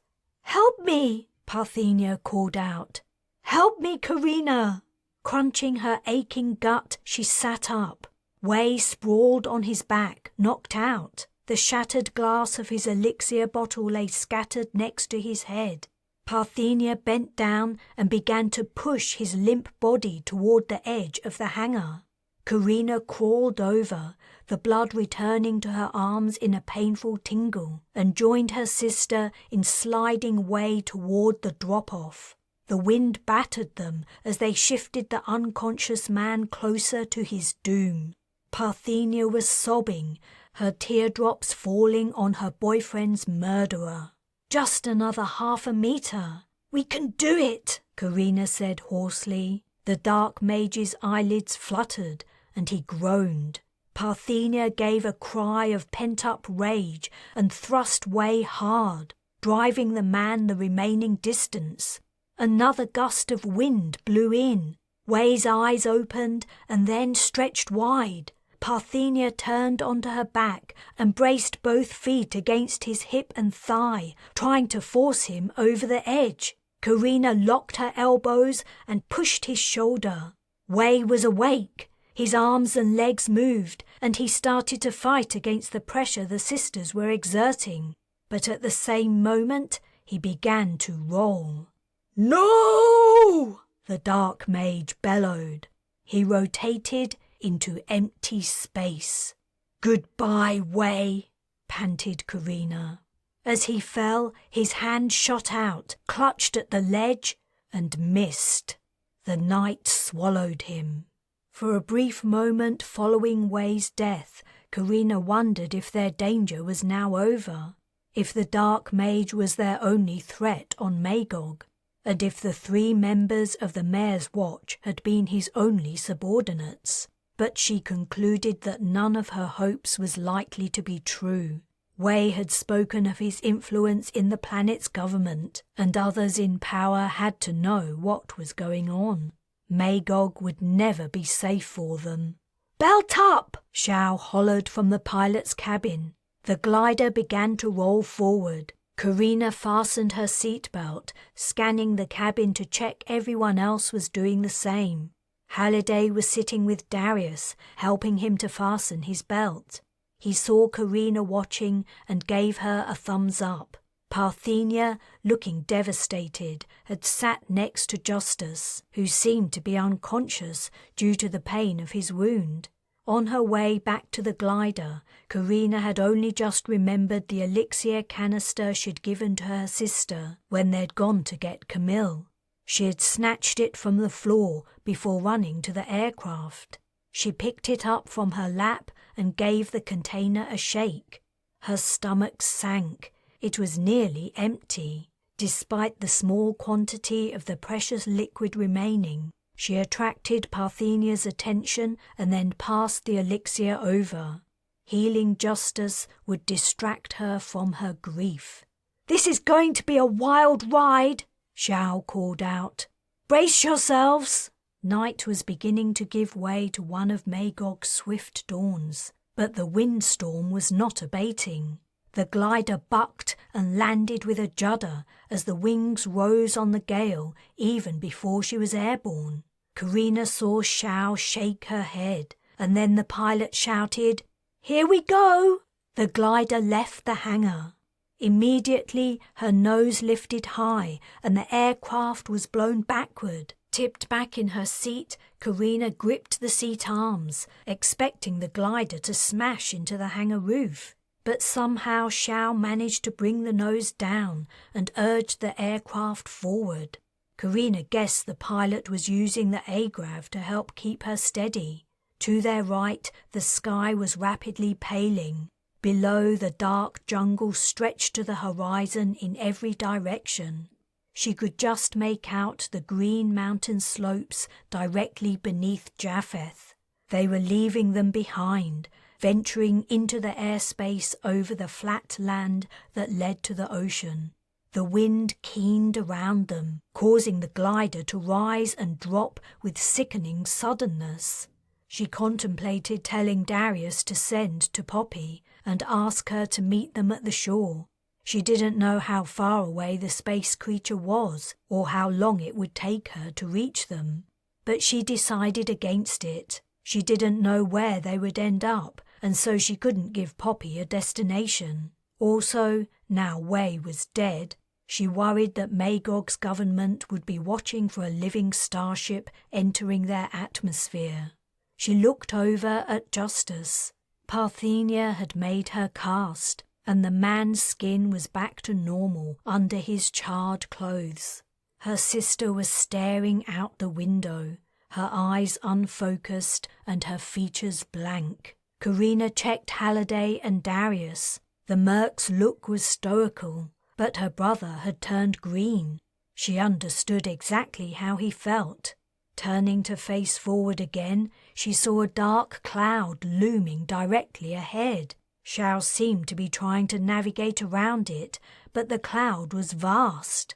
A flash of blinding light zigzagged through it, instantaneously followed by an ear-splitting crack of thunder.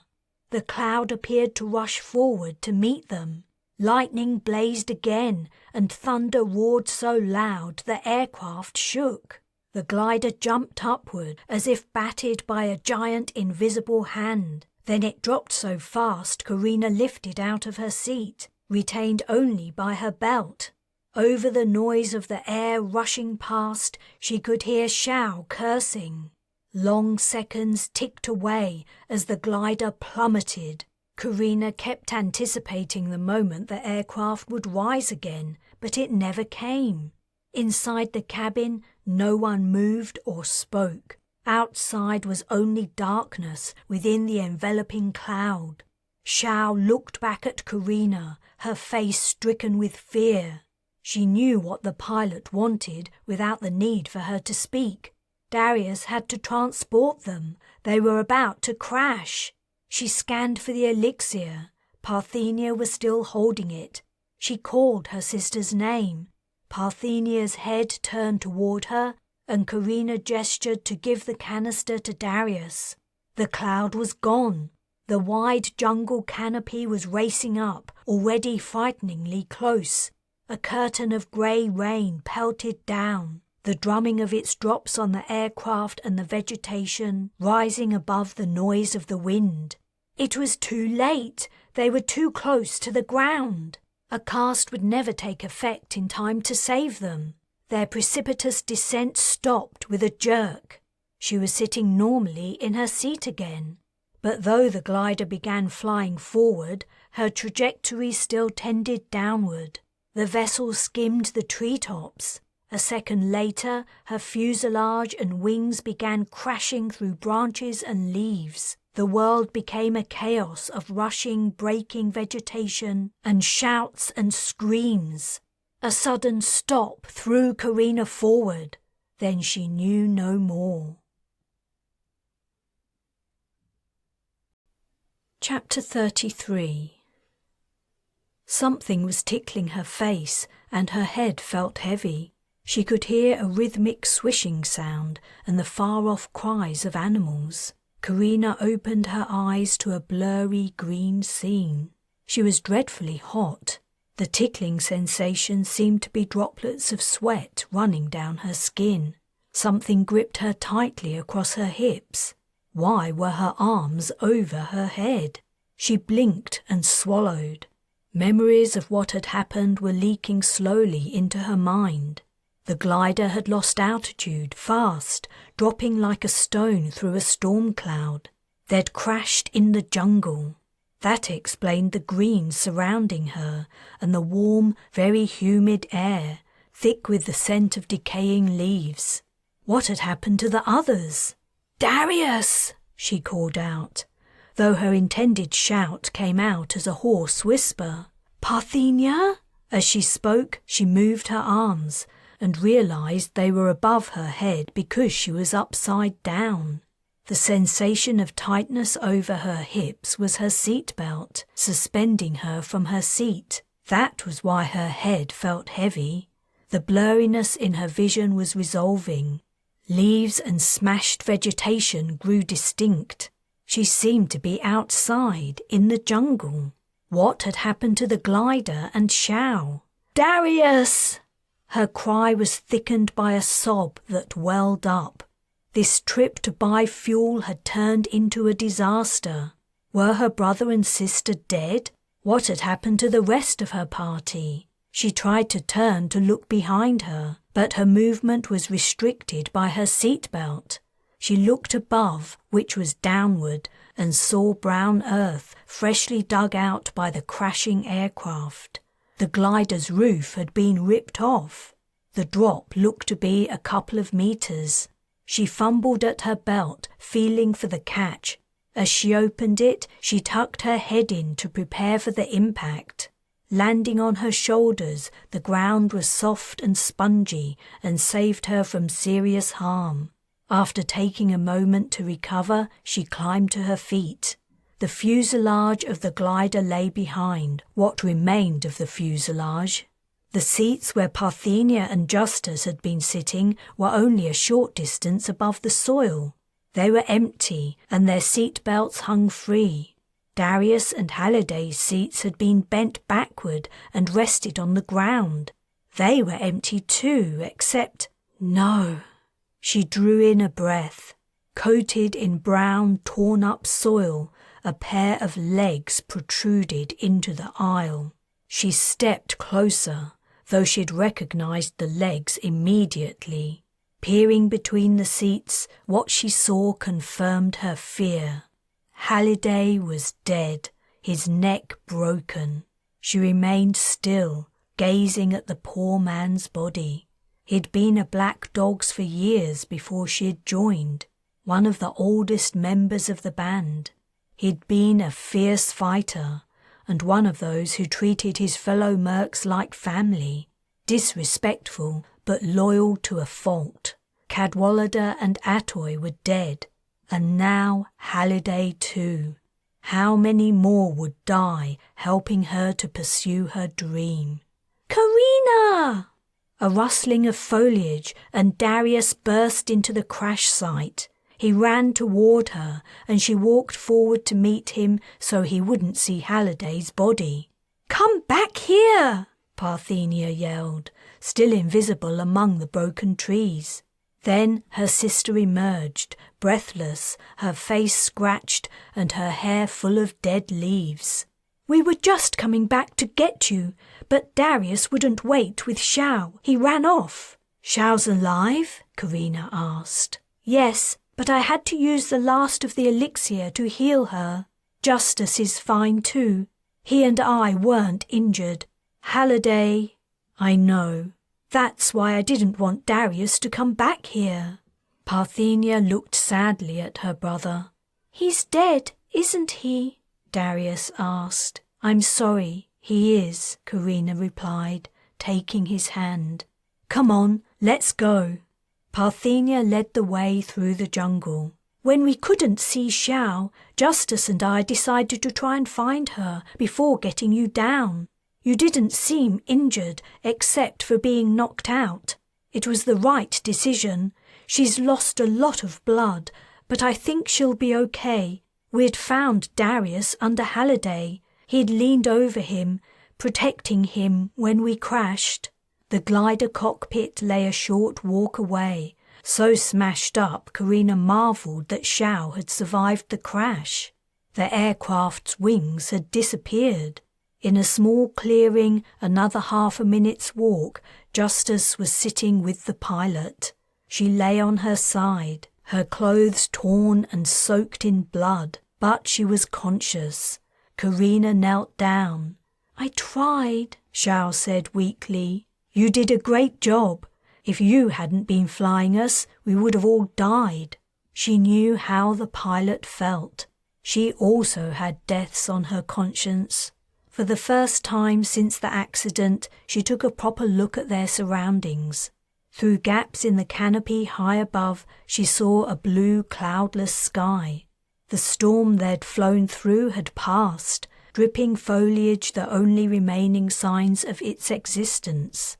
From the intensity of the light, she guessed it was about midday. Visibility at ground level was limited by the close-standing tree trunks to 3 or 4 meters. "Do you remember how far we were from the coast when we crashed?" she asked Xiao. "At a rough guess, I'd say 10 to 15 kilometers. And were we still facing in the right direction? I mean, is the wreck of the glider pointing the way we should go?" "Honestly, I don't know." Karina checked the sky again. If her estimation of the time was correct, they had about an hour and a half until sunset. She strongly doubted they would make it to the ocean by then, especially not walking through heavy forest and with Xiao, who was still very weak, slowing them down. There was also the problem that they didn't know for sure where the coast lay, though maybe when the sun had lowered in the sky they might have a better idea. And they'd run out of elixir. If they could find water and start a fire, they could make more. She'd brought along a firestone and the other ingredients in case of an emergency, but though water probably wouldn't be hard to find after the recent rainstorm, lighting a fire with sodden wood would prove difficult. "We should get moving," she said. "How are you feeling, Xiao? Are you up to walking for a while?" "Sure," the pilot replied, putting on a confident expression that didn't fool Karina for a minute. "I feel better already." The heat was oppressive. Karina suggested that they take off all their clothing except the bare essentials, but bring the rest along in case they needed it later. "Can I take off my pants too?" Darius asked. "No, leave them on," she replied, taking off her jacket. Creatures that bite might live in the undergrowth. She tied the arms of her jacket around her waist. Justice helped Xiao to stand, and when everyone was ready, they set off. Navigating through the jungle was nearly impossible. Often they hit upon a patch of vegetation that was so thick not even Justice could penetrate it. They were forced to go around, and often the patches were tens of meters wide. She wasn't confident that when they reached the other side they maintained the same course. As they went on, she had a growing feeling they were getting irretrievably lost. Meanwhile, the sunlight was rapidly fading. At first she'd been heartened by this, thinking that she would be able to figure out the direction of the coast if she could see the sun's position. But when she tried to climb a tree to take a look, the branches at the top were too thin to support her weight. She couldn't climb high enough to look out of the canopy. Other trees she tried were the same, and she was forced to give up. Xiao looked to be on her last legs too, though she tried her best to hide it. On the third occasion she lagged behind the group, Justice went back for her and insisted she climb onto his back. They'd been going for about an hour, and the sky had turned a darker blue when Karina heard something different from the jungle sounds. The ubiquitous squeak, squeak, squeak of a bird or other animal, the stridulation of insects, and the occasional explosion of movement as their approach spooked a creature were all familiar. But this noise was new. She raised her hand, signaling a halt. Almost instantly, the sound stopped. She swung around. It had been coming from behind them. Justice relaxed his arms, allowing Xiao to slide from his back. He nodded at Karina. He'd heard the noise too. "Wait here," she told the others. Together, she and Justice walked softly back in the direction they'd come. She was sure the noise had been of one or more people walking after them, presumably following them. She silently cursed the low visibility. Who was on their trail? She didn't know anything about the Magogians who lived on the surface, except they had to be poorer than the likes of Kai Wei. No one would choose to live in the hot, humid conditions if they had the option of residing among cool clouds.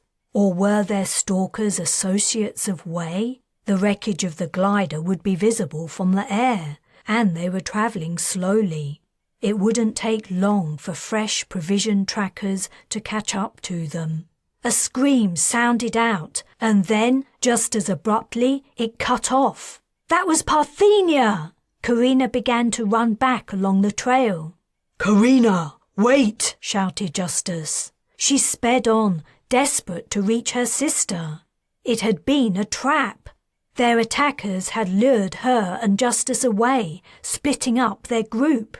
2 figures stepped onto the track, one on each side. She tried to stop, but she was going too fast. One of the figures reached out long, muscular arms and grabbed her. The other thrust a finger into her ear and popped out her comm. Arms tightened around her chest, locking her own to her sides. Then she was pushed to the ground. Strong hands gripped her ankles, forcing them together. A binding was fastened around them, and then she was unceremoniously thrown onto her front, while her arms were twisted behind her back. Within seconds of hearing her sister scream, she found herself hogtied. Chapter 34. Parthenia stumbled and fell to her knees, jerking the rope around her neck. "Get up!" a Magogian man snapped, but she was exhausted and desperately thirsty, and she didn't rise as fast as the man wanted. He grabbed her hair, yanked her to her feet, and roughly pushed her forward. She trudged on. Darius was in front of her, and Justus walked behind her in the line, pulling Xiao on a makeshift litter. Since the Magogians had pounced on them as they waited for Karina and Justus to return from investigating the sound, they'd been going for hours, through sunset and the night time. Now dawn was approaching, silvering the trees' leaves.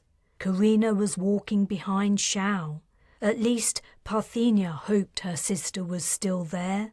She'd seen the Magogians cut Karina's ties and force her to stand before fastening a rope around her neck, joining her to Darius and Xiao.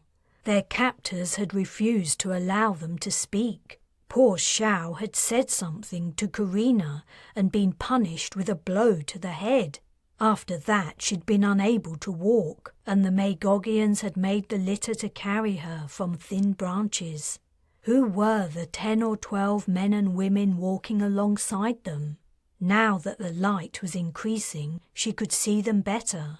When she risked glances to each side, she saw Magogians who looked nothing like the people who dwelt in Japheth. The people forcing them on their march were only lightly clothed, and their clothes seemed to be made from animal hides, including their shoes. Their hair was cut short all over their heads, even the women's, but whereas Wei's hair had been carefully styled, theirs looked as though it had been hacked off. Though they were clearly aggressive, the only weapons they carried were knives, which they thrust into sheaths at their hips. Where were they going, and what would the Magogians do to them when they arrived? Not a word of explanation had been given. Wei was dead, and so were the members of the Mayor's Watch. Were they going to be put on trial for murder? Her worries were legitimate, but she also knew she was trying to distract herself from thinking about Camille. Through the long, hot night, as she had trekked the jungle following the leader's light, her well of grief had overflowed. She had sobbed, not caring that the others could hear her, until she had cried herself dry. Camille hadn't been perfect by any means, but neither was she, and she had cared about him deeply. He had cared about her too. It had been for her sake he had attacked Wei. It had been her name he'd shouted as he punched the dark mage, revenging the wrongs done to her. Camille had given them time to get to the glider, so their escape was partly due to him. Whether he'd intended it or not, he'd given his life to help them. Though they hadn't known each other long, and though their relationship had its problems, when she imagined a future without him, a dark hole opened up inside her. She didn't think it would ever be filled. She wanted to cry again, but no tears would come.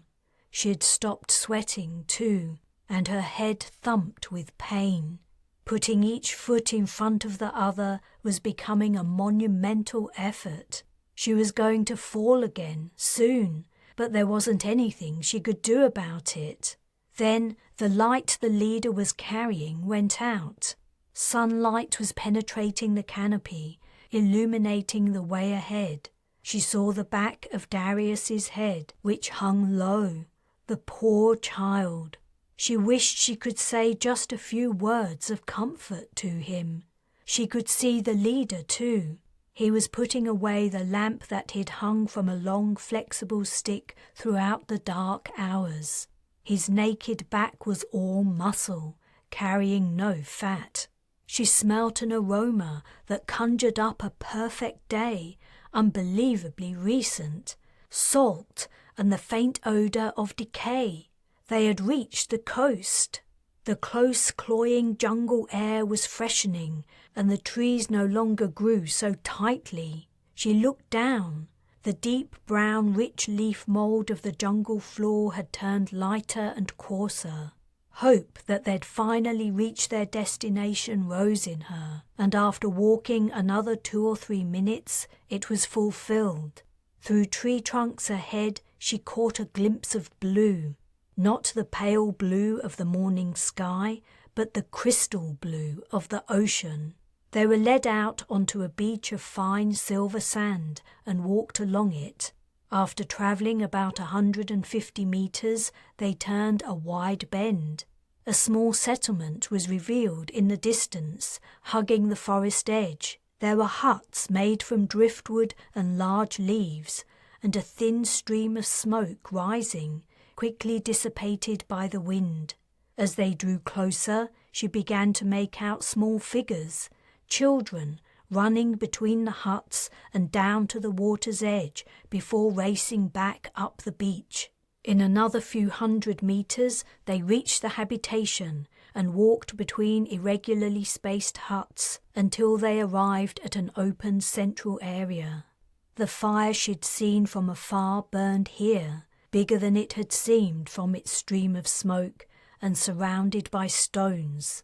Their troop must have been seen approaching, for several of the village's inhabitants were awaiting them, seated on a large woven mat spread out on the sand. They were older than the captors and dressed differently in regular clothes made from cloth. The leader moved to the side, and Parthenia and the others were brought forward to stand in a line before the seated villagers. "Please," Parthenia said, "can we have some water? My brother is only a child, and we've been walking for hours." One of their captors moved as if to strike her, but a villager raised his hand and said, "It's fine. Get them water." The man who had spoken was younger than most of the villagers. His left arm hung at a strange angle and rested in his lap, as if he couldn't move it. Like the rest of those seated, his hair was longer and shaggier than that of the Magogians who had brought them here. "Please, sit down," the man said. With great relief, Parthenia dropped to her knees and then sat on her bottom.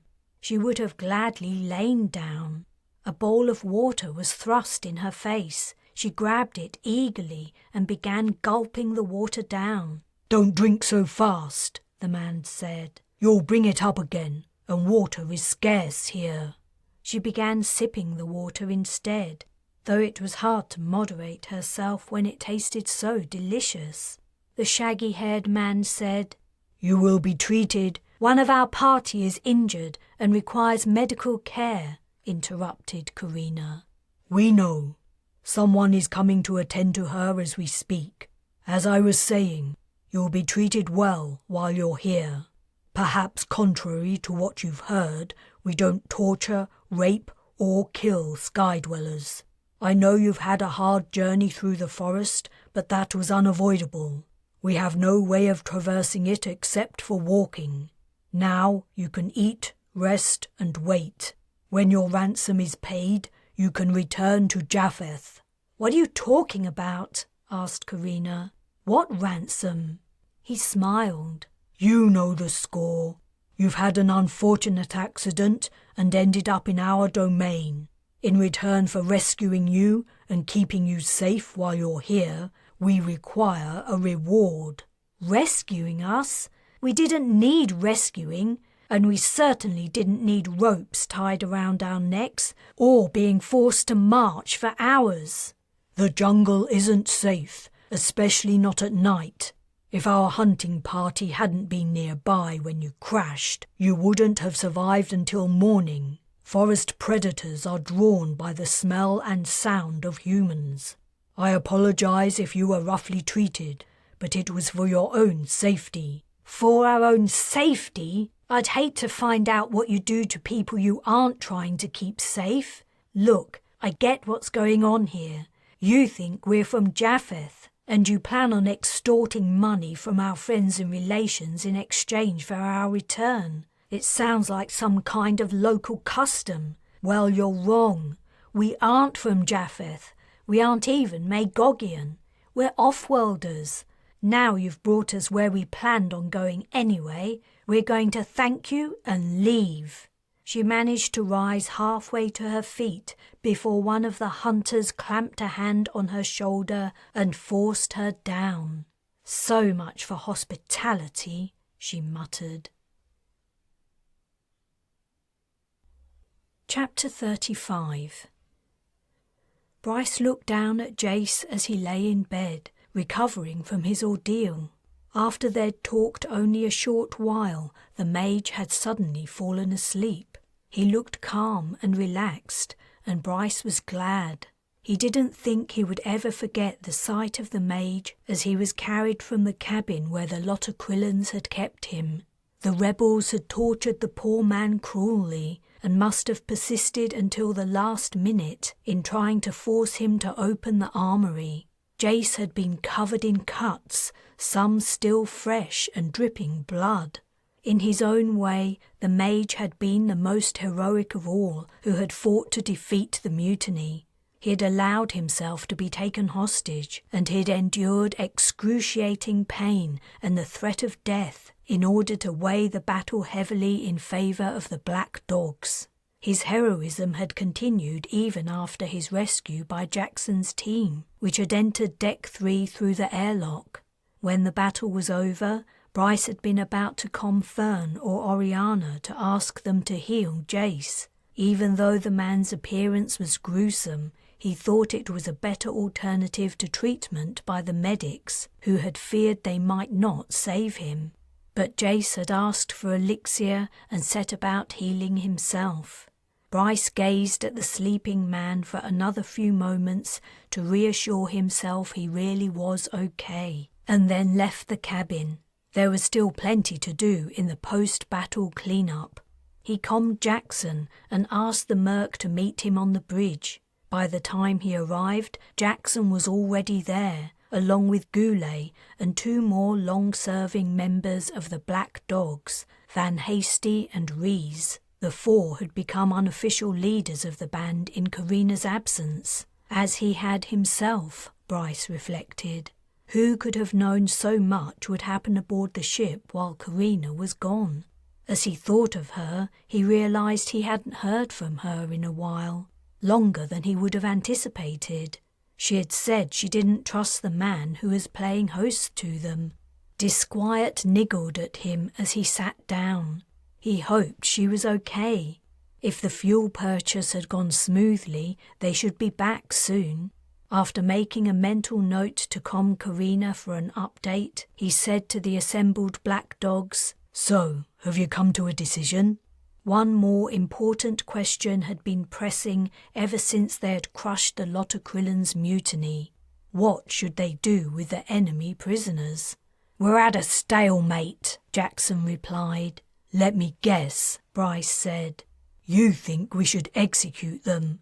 The merc gave a short, sharp nod. Goulet agrees with me. Even if we could overlook the mutiny, after what they did to the mage, they don't deserve to live. They didn't do it though, did they? Asked Van Hasty. The woman's cheek was purple and swollen, and she was still wearing armour. It was Rebane, and he's already paid for it. Too quickly, but that can't be helped now. But none of them tried to stop him, did they? Goulet asked. We don't know that, Rees countered. He had had several teeth knocked out in the battle. A medic had filled the space with synthetic enamel as a temporary replacement while his new teeth grew. They could have argued with him about it, tried to reason him out of it. We just don't know. If it was me, said Jackson, I wouldn't have tried to reason him out of it. I would have cut off his fucking hands. Whether they agreed to the torture or not, they went along with the mutiny, Goulet pointed out. Even though we saved them from the Regions, you can't argue with that. Van hastily gingerly prodded her bruise. I don't know. It's one thing to kill the enemy in battle, but killing them in cold blood doesn't feel good. Let's not forget, said Bryce. We aren't only talking about what the Lotocrillans might or might not deserve. We also have to think about the repercussions of whatever decision we make. If we only maroon them, there's a chance they could be rescued and come after us for revenge. And if we execute them, Rees said, more Lotocrillans could come after us for revenge. I don't think that's very likely, said Goulet. Lomang and Mezban are dead, and we're months, maybe years from their planet. How would anyone even find out what we've done? Rebane might have got a comm-off, updating them on the situation, Bryce said, ruining his omission in not checking what messages were leaving the ship. That place is light years away, Goulet replied. By the time the Lotocrillans got here, we'd be long gone. One of the kids could do that thing where they cover the engine's trace. Talking of which, said Jackson, where's our fuel? Why isn't Karina back yet? That's another story, Bryce replied. Too long to tell right now. The last time I heard from her, they were all okay. Hopefully they'll be back soon. She's gonna have the shock of her life finding half the ship's company gone, Jackson said. We haven't decided for sure we're gonna execute them, said Rees irritably. Jackson threw up his hands. I've had enough of this. We're going around in circles. He stood up. If you decide to space them, let me know. I want to be there to see 'em go out the airlock. Especially that big bastard. He strode across the bridge and stepped through the open doorway. When he was out of sight, Van Hasty asked cheekily, Does that mean his vote doesn't count? Bryce rolled his eyes. No, it doesn't. Once more, he had the deciding vote. This time he felt more confident about it. His instinct that the Lotocrillans were planning a mutiny had been correct. He hoped he would make the right decision this time too. Execute or maroon? Van Hasty had been right. The idea of killing someone who wasn't actively trying to kill you didn't feel good. The fact that he didn't know to what extent the Lotocrillans had been persuaded by Rebane made it worse. It could be that, in other circumstances and under the influence of a different leader, the bearded men could have been friends. On the other hand, they'd spat in the face of the people who had helped them and turned a blind eye to torture. There had to be a point at which the Lotocrillans should be held responsible for their actions and forced to face the consequences. Bryce delayed making a decision on what would happen to the prisoners until after the quiet shift, which had led to a sleepless night. Then, when he'd gotten out of bed, he still hadn't made up his mind. In the end, he'd come down to practicalities. Whether or not the Lotocrillans deserved to die for what they'd done, for pure safety's sake he couldn't maroon them. Goulet had been right. The chances that anyone else might find out they'd been executed were tiny. but if they remained alive, they would be a constant, though remote, threat. They lined them up in the passageway. Bryce stood at the airlock, determined to look each man in the eye as he entered it. The bearded men reacted to their imminent death in different ways. Some pleaded for their lives on their knees and had to be dragged in. Jackson wanted to shoot these ones in the head on the spot, but to Bryce that seemed somehow more barbaric. Recoiling from a vision of bodies oozing blood and brain matter among the soon-to-be executed, he told him no. Every one of them had to be spaced. Other Lotokrillans hung their heads and shuffled in, as if only obeying yet another order, though a distinctly unpleasant one. A few fought ferociously. It was clear to all present that there was no way they could win, that their fate was inevitable, but they fought anyway. Papu was among these. He roared and raged, throwing his massive arms around, shackled at the wrists. He must have been in great pain, as no black dog medic had treated his wounds. In the end, Jackson stunned him, and 4 mercs were required to drag his bulk into the airlock. It was the ones who fought who gave Bryce the most pain, not because he felt any deep pity or sympathy for them, but because they reminded him of Karina. She fell into the camp of people who would fight until the last breath left their bodies. Finally, the job was done. Like his memory of Jace after his torture, Bryce knew it would be a long time before he forgot the view through the airlock window, the outer door opening and the bearded men drifting away, asphyxiating, agonized by ruptured lungs, sprays of their blood freezing instantly in space. The black dogs departed, and the passageway was empty. Bryce remained there a long time, alone with his thoughts, until he also left. He went to visit the twins and Nala, hoping their wholesomeness might help heal his soul.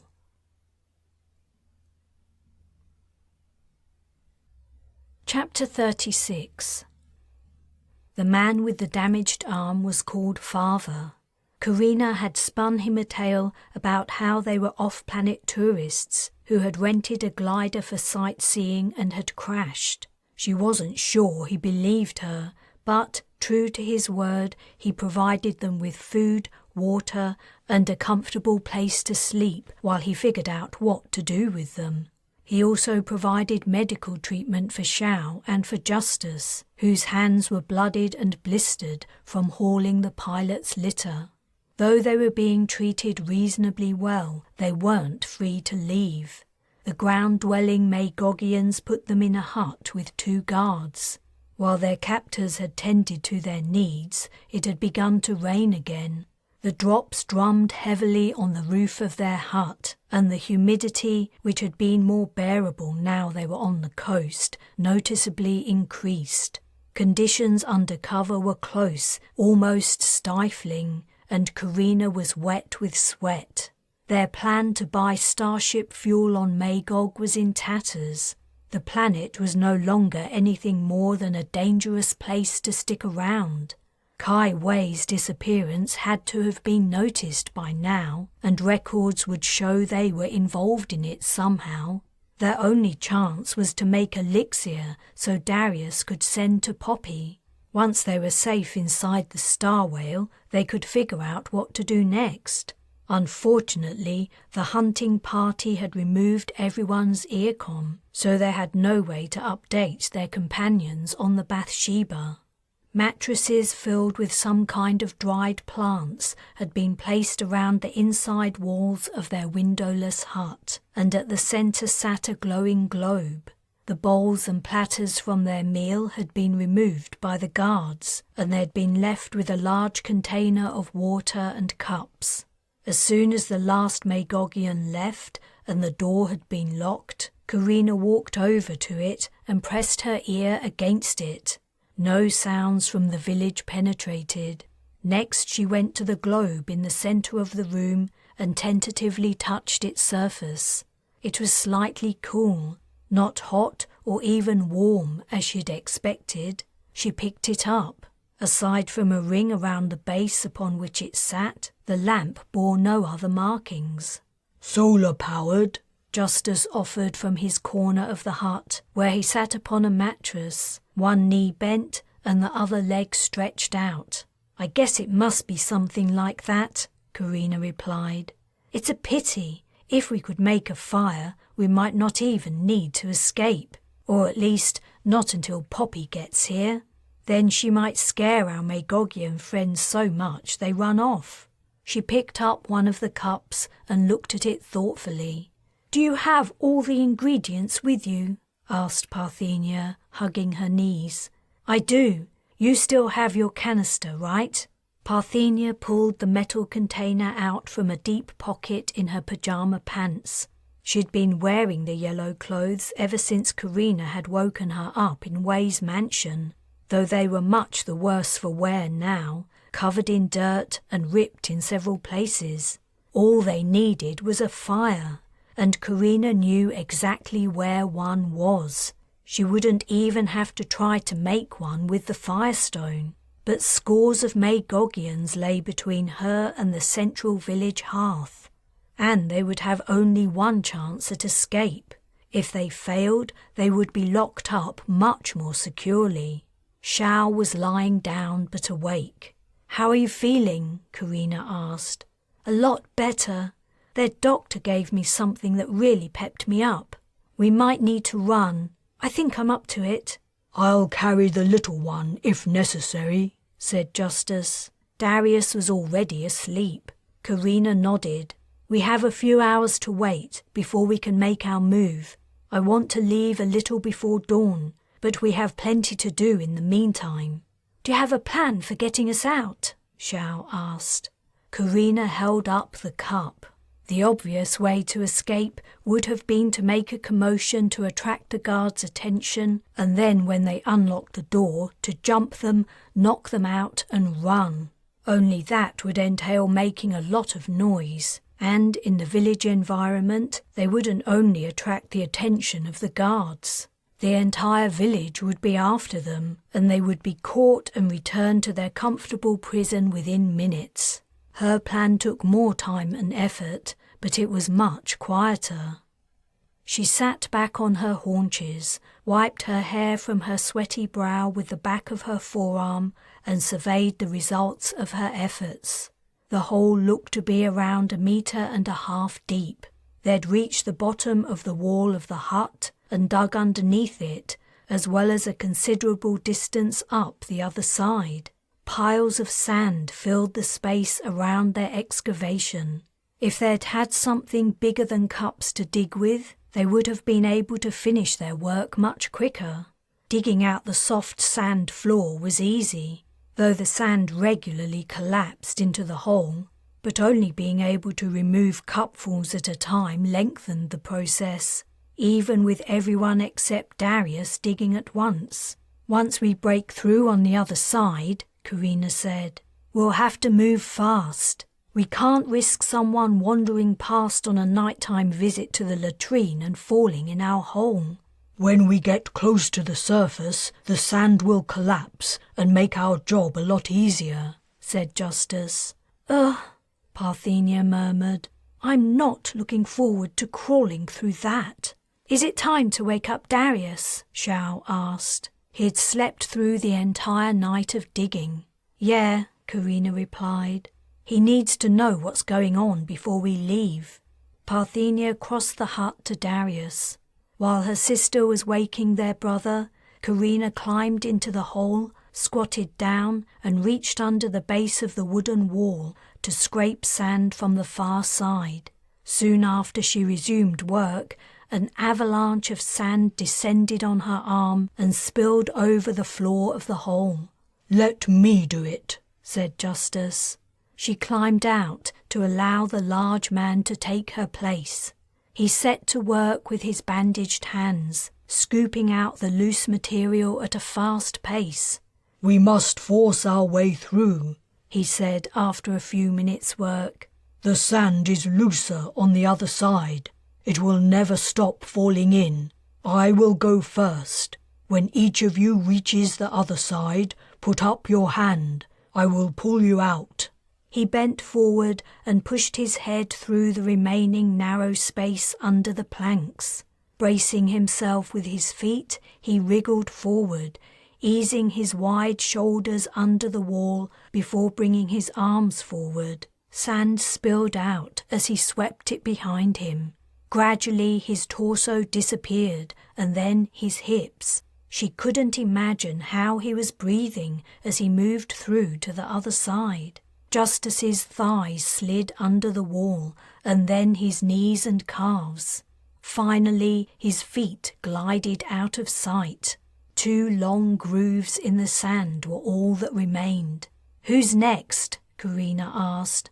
"I'll do it," said Xiao. "It shouldn't be hard following in Justice's wake."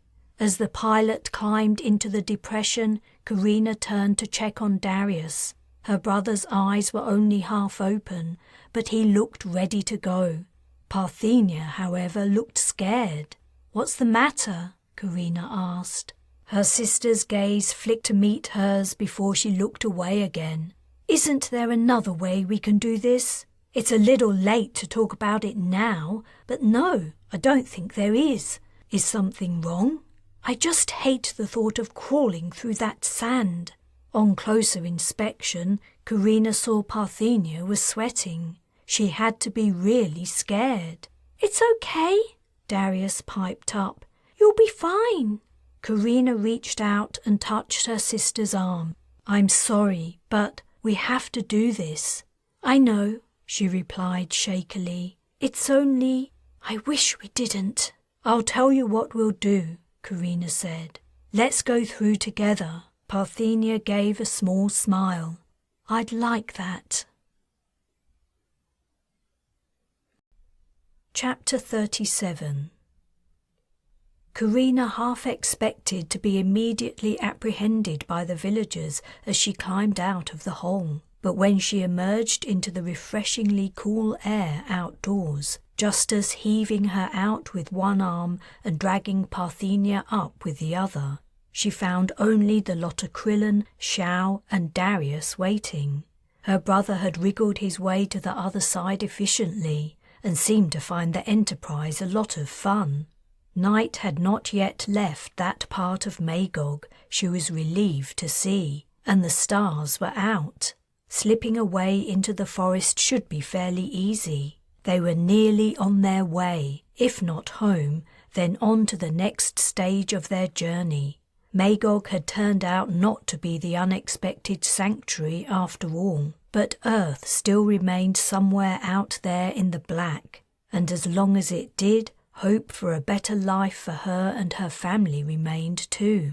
"Which way do we go?" Xiao asked in a barely audible whisper. Their hut was located at the edge of the village, and they were standing behind it. 30 meters or so distant lay the ocean's edge. To reach the jungle, they had to go around the village outskirts.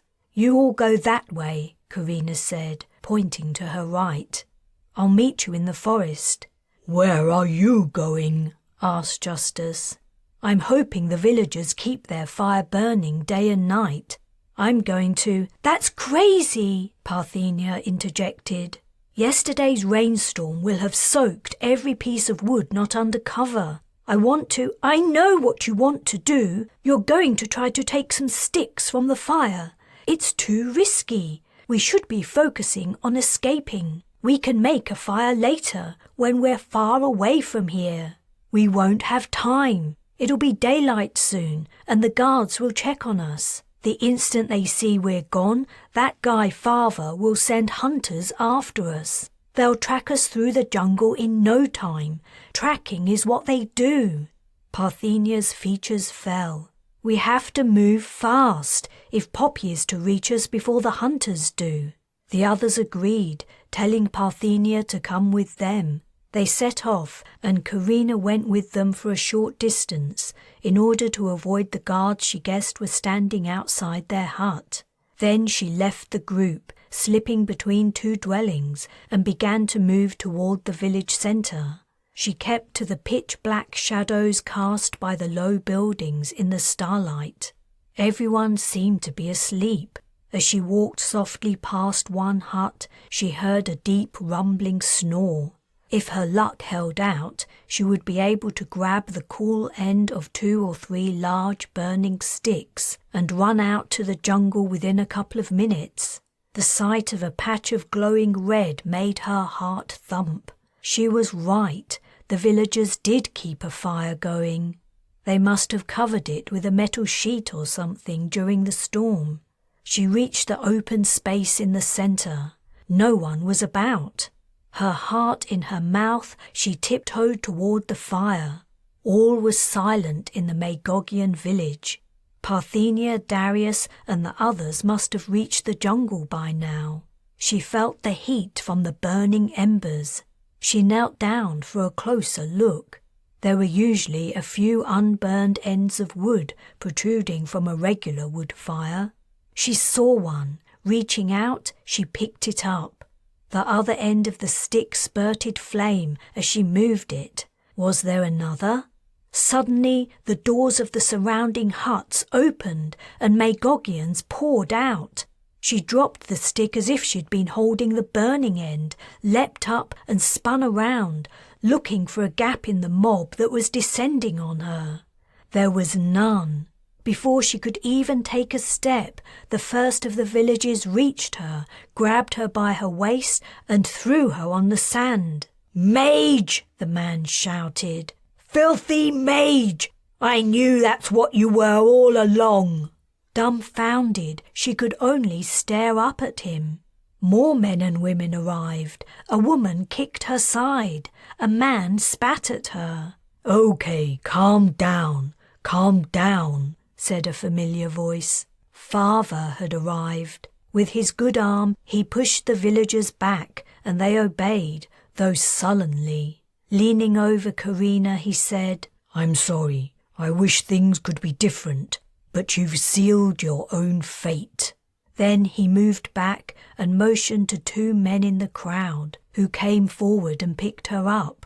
At the same time, someone shouted from farther away, among the huts, "We've got them!" Still too surprised and confused even to struggle, she looked in the direction of the voice and was dismayed to see her companions approaching, pushed forward by the villagers who had caught them. The sight sparked her into anger that swept away her befuddlement. Fighting the grasp of the men holding her, she swung around to face father. "What's going on? What did that man call me? What are you going to do to us?" The village leader stepped closer. "We suspected what you are, and when you went for the fire, you confirmed it. We have rules about what we do with sky dwellers.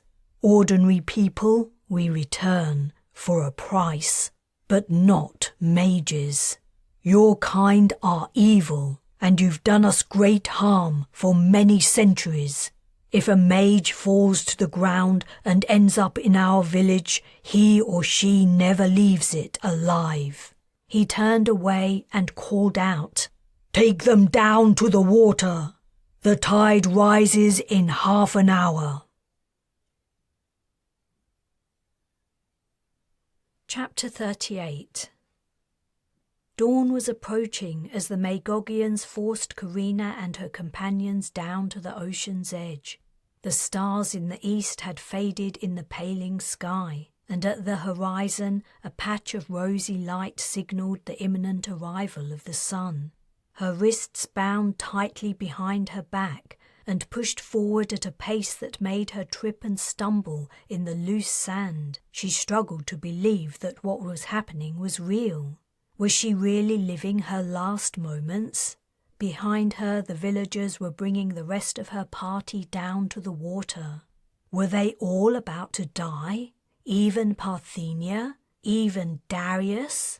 Father walked ahead, striding fast, as if he wanted to get the job over quickly. "Hey!" she shouted. "Hey, Father! Tell me what's going on. I don't understand." The man didn't answer or break pace.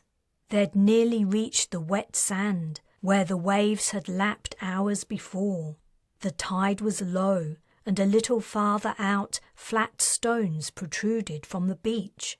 There were things fixed to them, though she couldn't make out what they were in the pre-dawn light. A short distance beyond the stones, a line of shallow waves rose and fell. "Father!" she yelled again. "Answer me! I told you we're off-worlders. We don't have anything to do with Magogian conflicts. You've got us mixed up with some other group. Whatever you're planning, it's wrong. We've never done anything to harm your people." Still, he refused to even acknowledge her. She began to despair. How could she get through to him? They drew closer to the stones, and suddenly she could see what was attached to them. Chains and manacles. The villagers were going to chain them to the rocks, and when the tide came in, they would drown. "No!" She fought against the grip of the man holding her bound wrists. "No! Let me go!" But the Magogian's hold on her was iron strong. "Why are you doing this?" They'd reached one of the stones. Seawater was already seeping around its base at each wash of the waves on the shore. She stared at the chains, thick links interwoven, covered in rust and crustaceans. They lay forlorn on the rock surface. How many had died in their grasp? "Father!" she screamed. The man had stopped and was standing between the stones, his good hand on his hip while his other arm hung loose. He wouldn't meet her gaze. In her desperation, she switched tactics. "Father," she said more quietly, the sea breeze whipping her hair across her lips. "Please, my brother is 7. He's only 7 years old." Tears filled her eyes, and her throat was so tight she could hardly speak. "He's never hurt anyone in his life. How can you do this to a child? He's just a little boy." Her words seemed to have an effect. The village leader's blank expression faltered, and he looked away. A little way down the beach, her companions had also reached the flat rocks. Parthenia was crying, while Shao and Justus seemed to be in a state of shock. Darius didn't appear to understand what was happening. He was looking at Karina with puzzlement in his eyes. The man who was holding her let go of her wrists, and a second later her bindings were cut. He pushed her onto the rock and she fell, her kneecaps smacking into the stone. She could try and fight her captor, but she couldn't fight all the Magogians. If she managed to get away, she would have to leave her companions to die. "Please don't hurt my brother," she begged father. "Please, he's only a kid. I thought you were better than that. I can't believe you would be so cruel. Why would you do this to a young boy?" The leader's shoulders sagged, and his features took on a pained look. He pointed at the man who was holding Darius. "Release him and take him back to the village." Tears flooded down her cheeks. "One of our families will take him in and bring him up. He will never return to the sky or know what he is."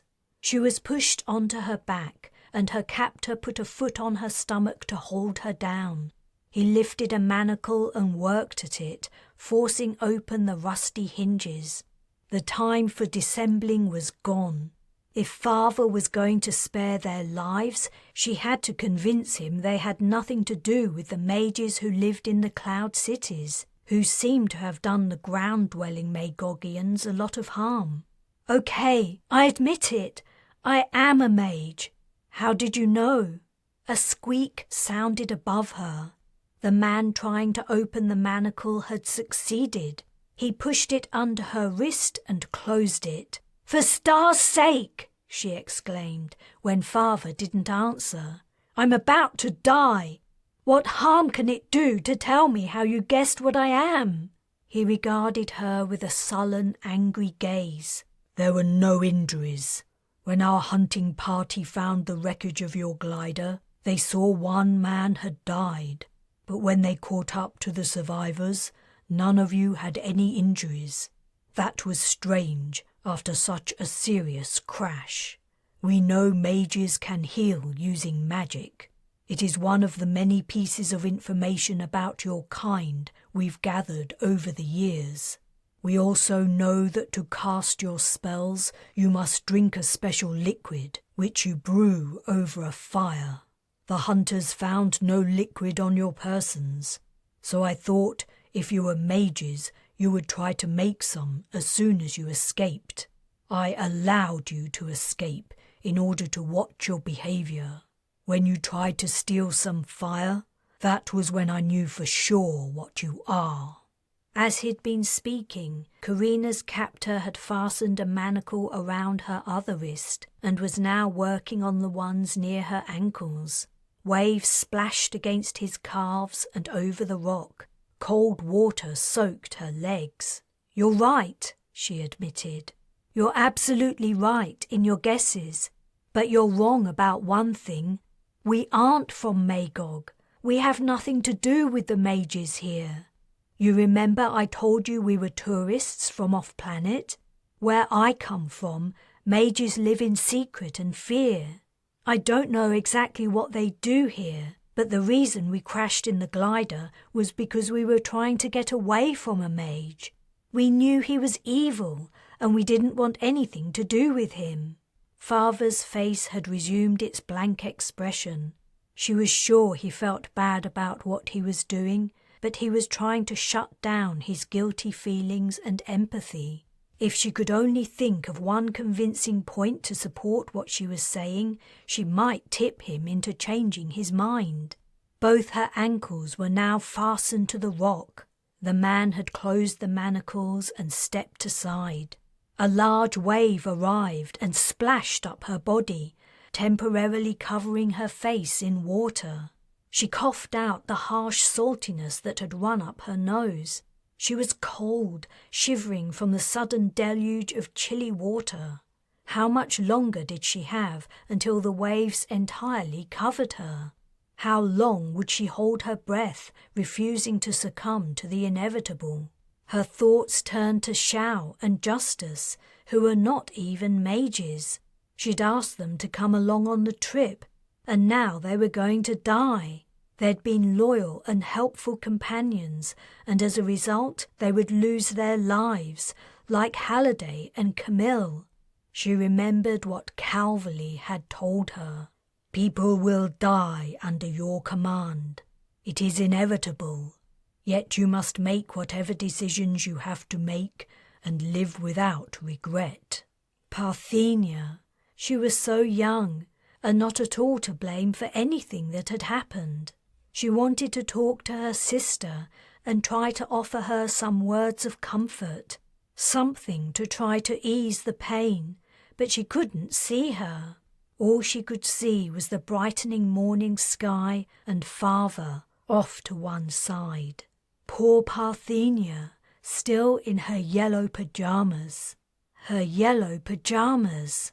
Father moved as if to leave. "Wait!" she gasped. "Wait! If I can prove to you we aren't from Magog, will you at least let me explain how mages from other places aren't evil?" A second large wave rose and fell, inundating her. She held her breath until the water drained away. Father had stopped and was watching her, waiting for her to speak. "Look at our clothes. Do they look like the clothes of people who live in Japheth? Mine and Xiao's and Justice's. My sister, Parthenia, she's wearing the night clothes she was given by the Magogian mage I told you about. Look at how expensive they are compared to ours. Ours were printed on a starship. They're rougher, coarser, and nowhere near so fine or fancy." She wasn't remotely confident that the quality of Parthenia's pajamas was still evident after their trek through the jungle, but it was all the evidence she could muster. A third wave hit. This time it seemed to take an age to retreat. When her head finally appeared from the water, she gasped for air. Father said, "I will give you the opportunity to tell your story. It had better be a good one." Chapter 39. No one spoke a word as they trudged up the beach. Karina risked a glance back at the flat stones, entirely covered by waves. She gave a shudder that had little to do with her sodden, cold clothes and wet hair cooling in the sea breeze. Except for Darius, they had all come within minutes of dying, and they were not safe yet, not by a long shot. She would tell Father about her life and answer all his questions truthfully. Whether he would believe her was another matter. At the very least, she would buy them another few hours of life, and in that time their fortunes might change. A lot could happen in a few hours. By the time they reached the village, she was shaking. Father led them and the people guarding them to the central hearth. The villagers spread some blankets, and one of them thrust another at her. She wrapped it around her shoulders and sat down in the spot the leader indicated. Darius sat next to her, and she opened her blanket to wrap it around both of them. Her brother didn't ask what was going on. If he didn't know, he could sense the seriousness of the situation. Another villager approached to offer her a steaming cup of the local drink. She took it, profoundly grateful for the kindness. The ground-dwelling Magogians were good people. She couldn't imagine what the mages in the cloud cities had done to them to make them behave so harshly in retaliation. She sipped the hot drink as the others settled, and then, after blowing on it, passed it to Darius. Father crossed his legs and sat opposite her, his eyes grave. "Begin." She took a breath and looked up into the bright blue sky. Where to start? She decided to go right back to her earliest memories of Mars and Bar's disappearance and go on from there. As long as she talked, she and her companions would remain alive. So she told him everything, all about what her life had been like growing up, about becoming a merc and rescuing Darius without knowing he was her half-brother. Then she told him how she'd been reunited with their mother, though in terrible circumstances, and discovered she had a whole family of half-siblings.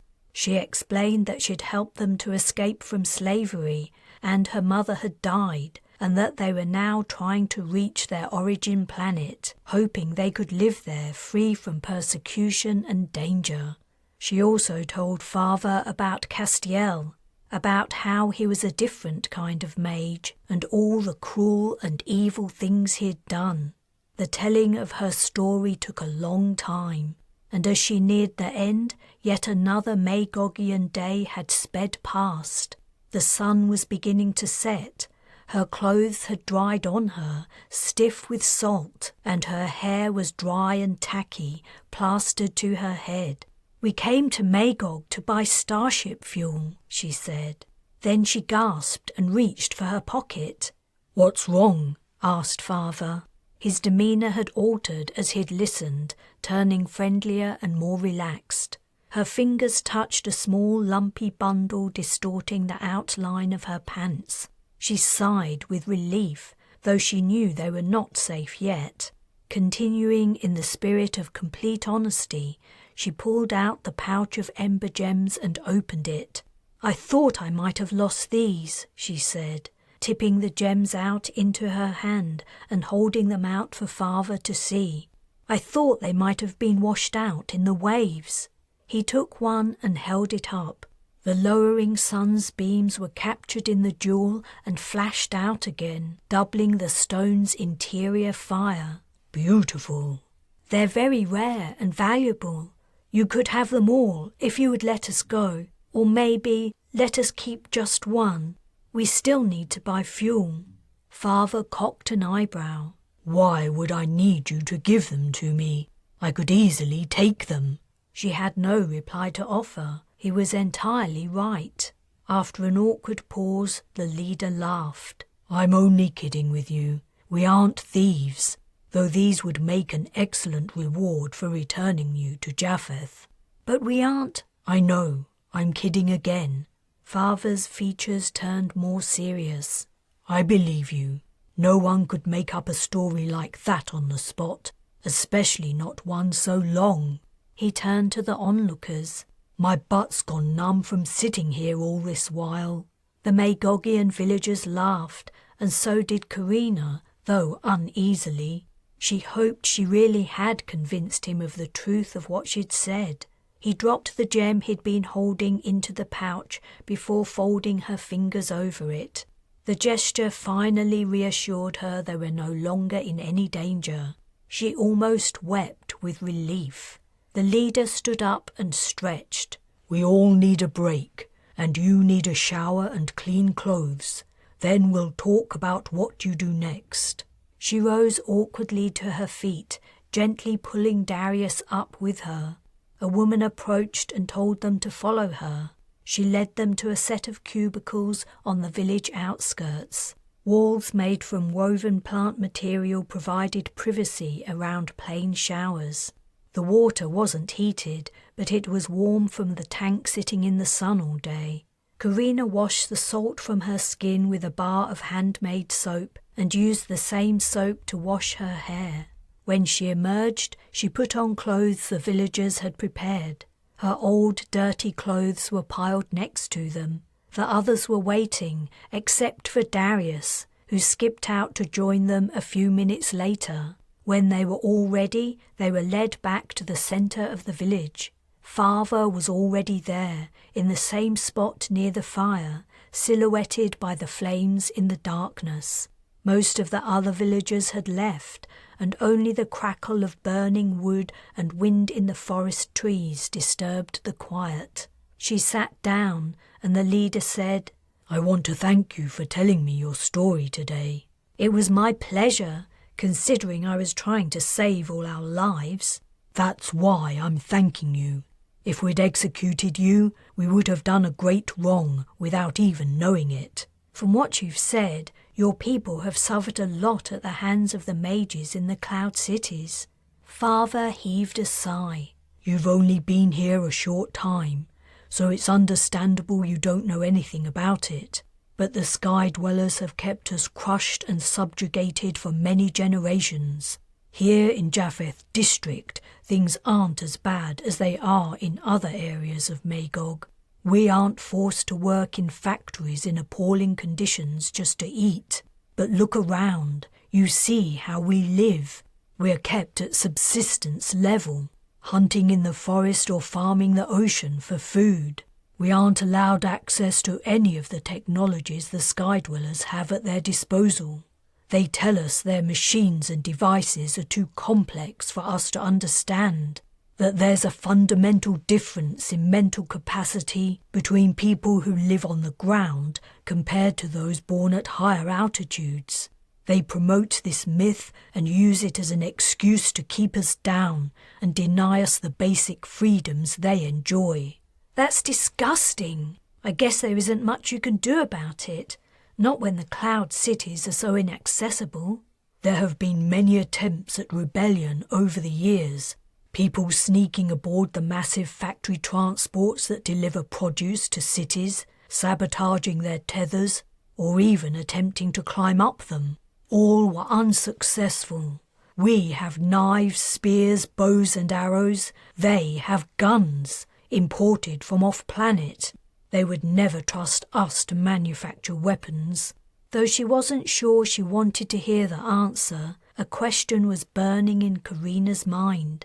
I can understand your animosity towards Sky Dwellers, but why do you hate the mages so much in particular? What have they done?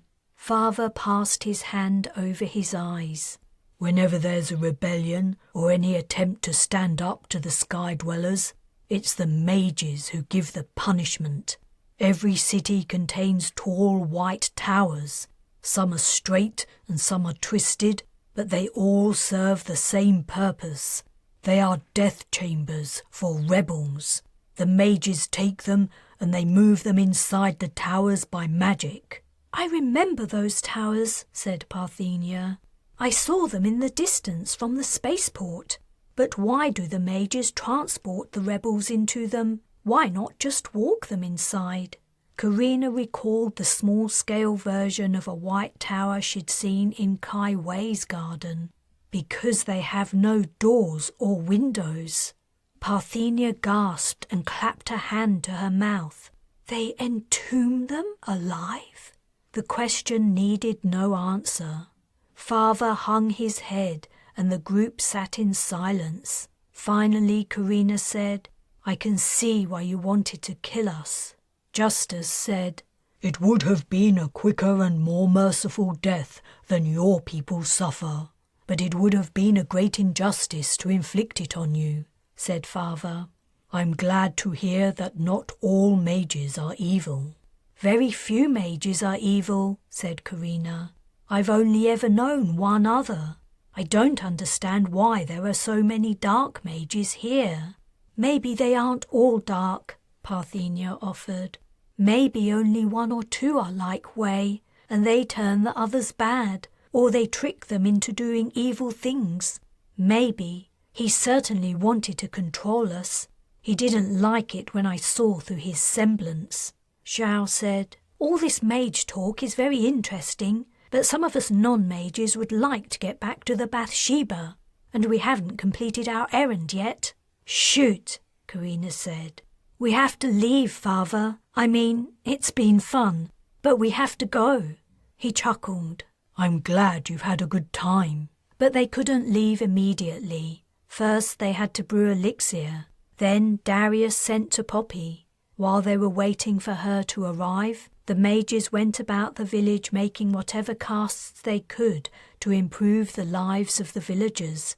They healed medical complaints, transported lumber felled in the forest, and split it into planks for huts. When Poppy had landed on the beach and the villagers had assembled to say farewell, Karina pulled the pouch out of her pocket and opened it. I'm not sure how you can use these, she said to Father, removing 3 gems. But I want to make a donation to the next rebellion. She tried to give him the stones, but he shook his head. I can't accept them. It's very generous of you, but no, they're too valuable. And, like you said, how would we use them? I believe you have our earcoms. Could you contact a ship delivering weapons from off-planet and offer the captain a gem in payment? Just a suggestion. I have it on good authority that the person in charge of imports and exports is out of action for the foreseeable future. Father looked thoughtful for a moment, then, with a smile, he held out his hand. Chapter 40. A hauler from Magog had arrived with starship fuel for the Bathsheba. Karina sat behind the transparent screen of one of Poppy's eyes, watching as the hauler transferred the fuel to the ship's tanks. Her experience of buying fuel from a Gogian supplier had been absurdly easy compared to the terrible events she and her companions had endured on Magog. The smaller, much less populous world offered an easily accessible network for off-planet visitors to connect to before arrival. She had made arrangements via comm and had spent a total of about 20 minutes on the surface, purely in order to pay for her purchase. She smiled as she recalled the fuel company owner's sardonic laugh when she had told him they'd tried to buy fuel on Magog without success. You went to Magog? How'd you find it? He asked sarcastically. Did you like the people? As she struggled to find words to reply, he continued, They're a bunch of crazies, right?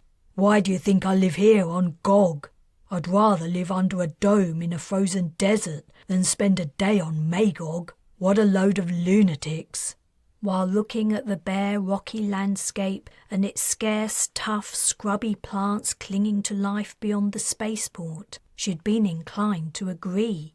She, too, would rather live in that barren, cold, lonely place than in one of Magog's airy cities in the clouds, rubbing shoulders with parasitic human life. or as a ground dweller, enduring hothouse conditions, deprivation and servitude.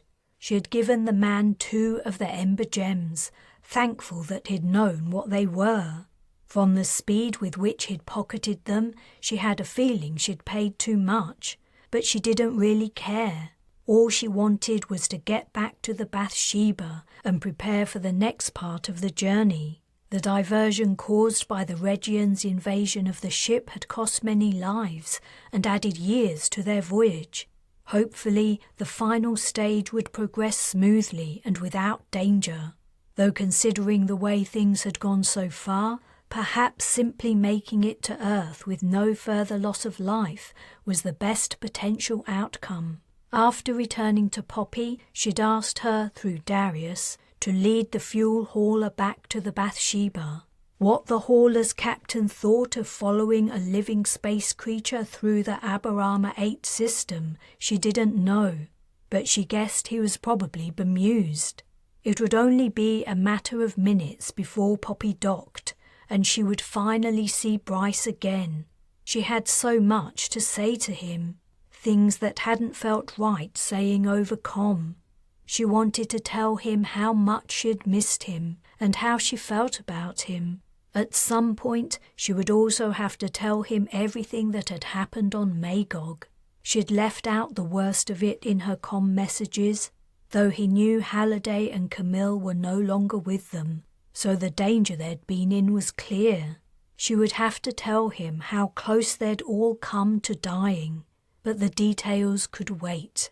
Bryce had also seemed to be holding something back in his replies to her. He had told her what Fern, Oriana and Nala had been doing, and that there had been some shake-ups aboard the ship, but he hadn't said exactly what had been going on. She guessed it hadn't been anything too serious. He would have told her if they'd been attacked, and what else could have happened to them out here in the black. The hauler's snake-like delivery tube broke free from the Bathsheba's fuel port and concertinaed, reducing in length until it was a stubby protuberance, and the ship began to pull away. That was it. She had done what she'd set out to do, though the realization gave her no satisfaction.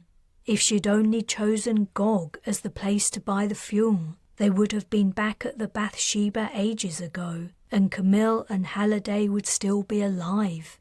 Her heart ached at the memory of the 2 deaths. In spite of the eventual success of her mission, in some ways she'd failed. Darius popped up at the entrance to the narrow chamber. Fern says thanks for the fuel, and how long will it be until we dock? He and Oriana have some new designs they want to model for us. Oh my word, the twins have been making clothes all the time we've been gone. They're going to run the printers dry. Gog had been a basic outpost. The range of starship supplies they would have found on Magog hadn't been available. All they'd been able to buy was fuel. She looked out into space. It was hard to tell Poppy's speed without instruments, though she'd slowed down to a gentle glide as they'd neared the Bathsheba. I guess we'll be there in about 5 minutes. Cool, I'll tell him. Darius dropped out of sight. The star whales were still hanging about the ship, probably waiting for Poppy to return. Soon it would be time to say goodbye to their spacefaring friends. What a sad day it would be. She doubted they would ever see such amazing creatures again. She climbed out to follow her brother. Bryce was waiting at the airlock. When the lock opened and everyone else stepped out, she hung back for a moment, watching him. He stood patiently, holding her with his gaze.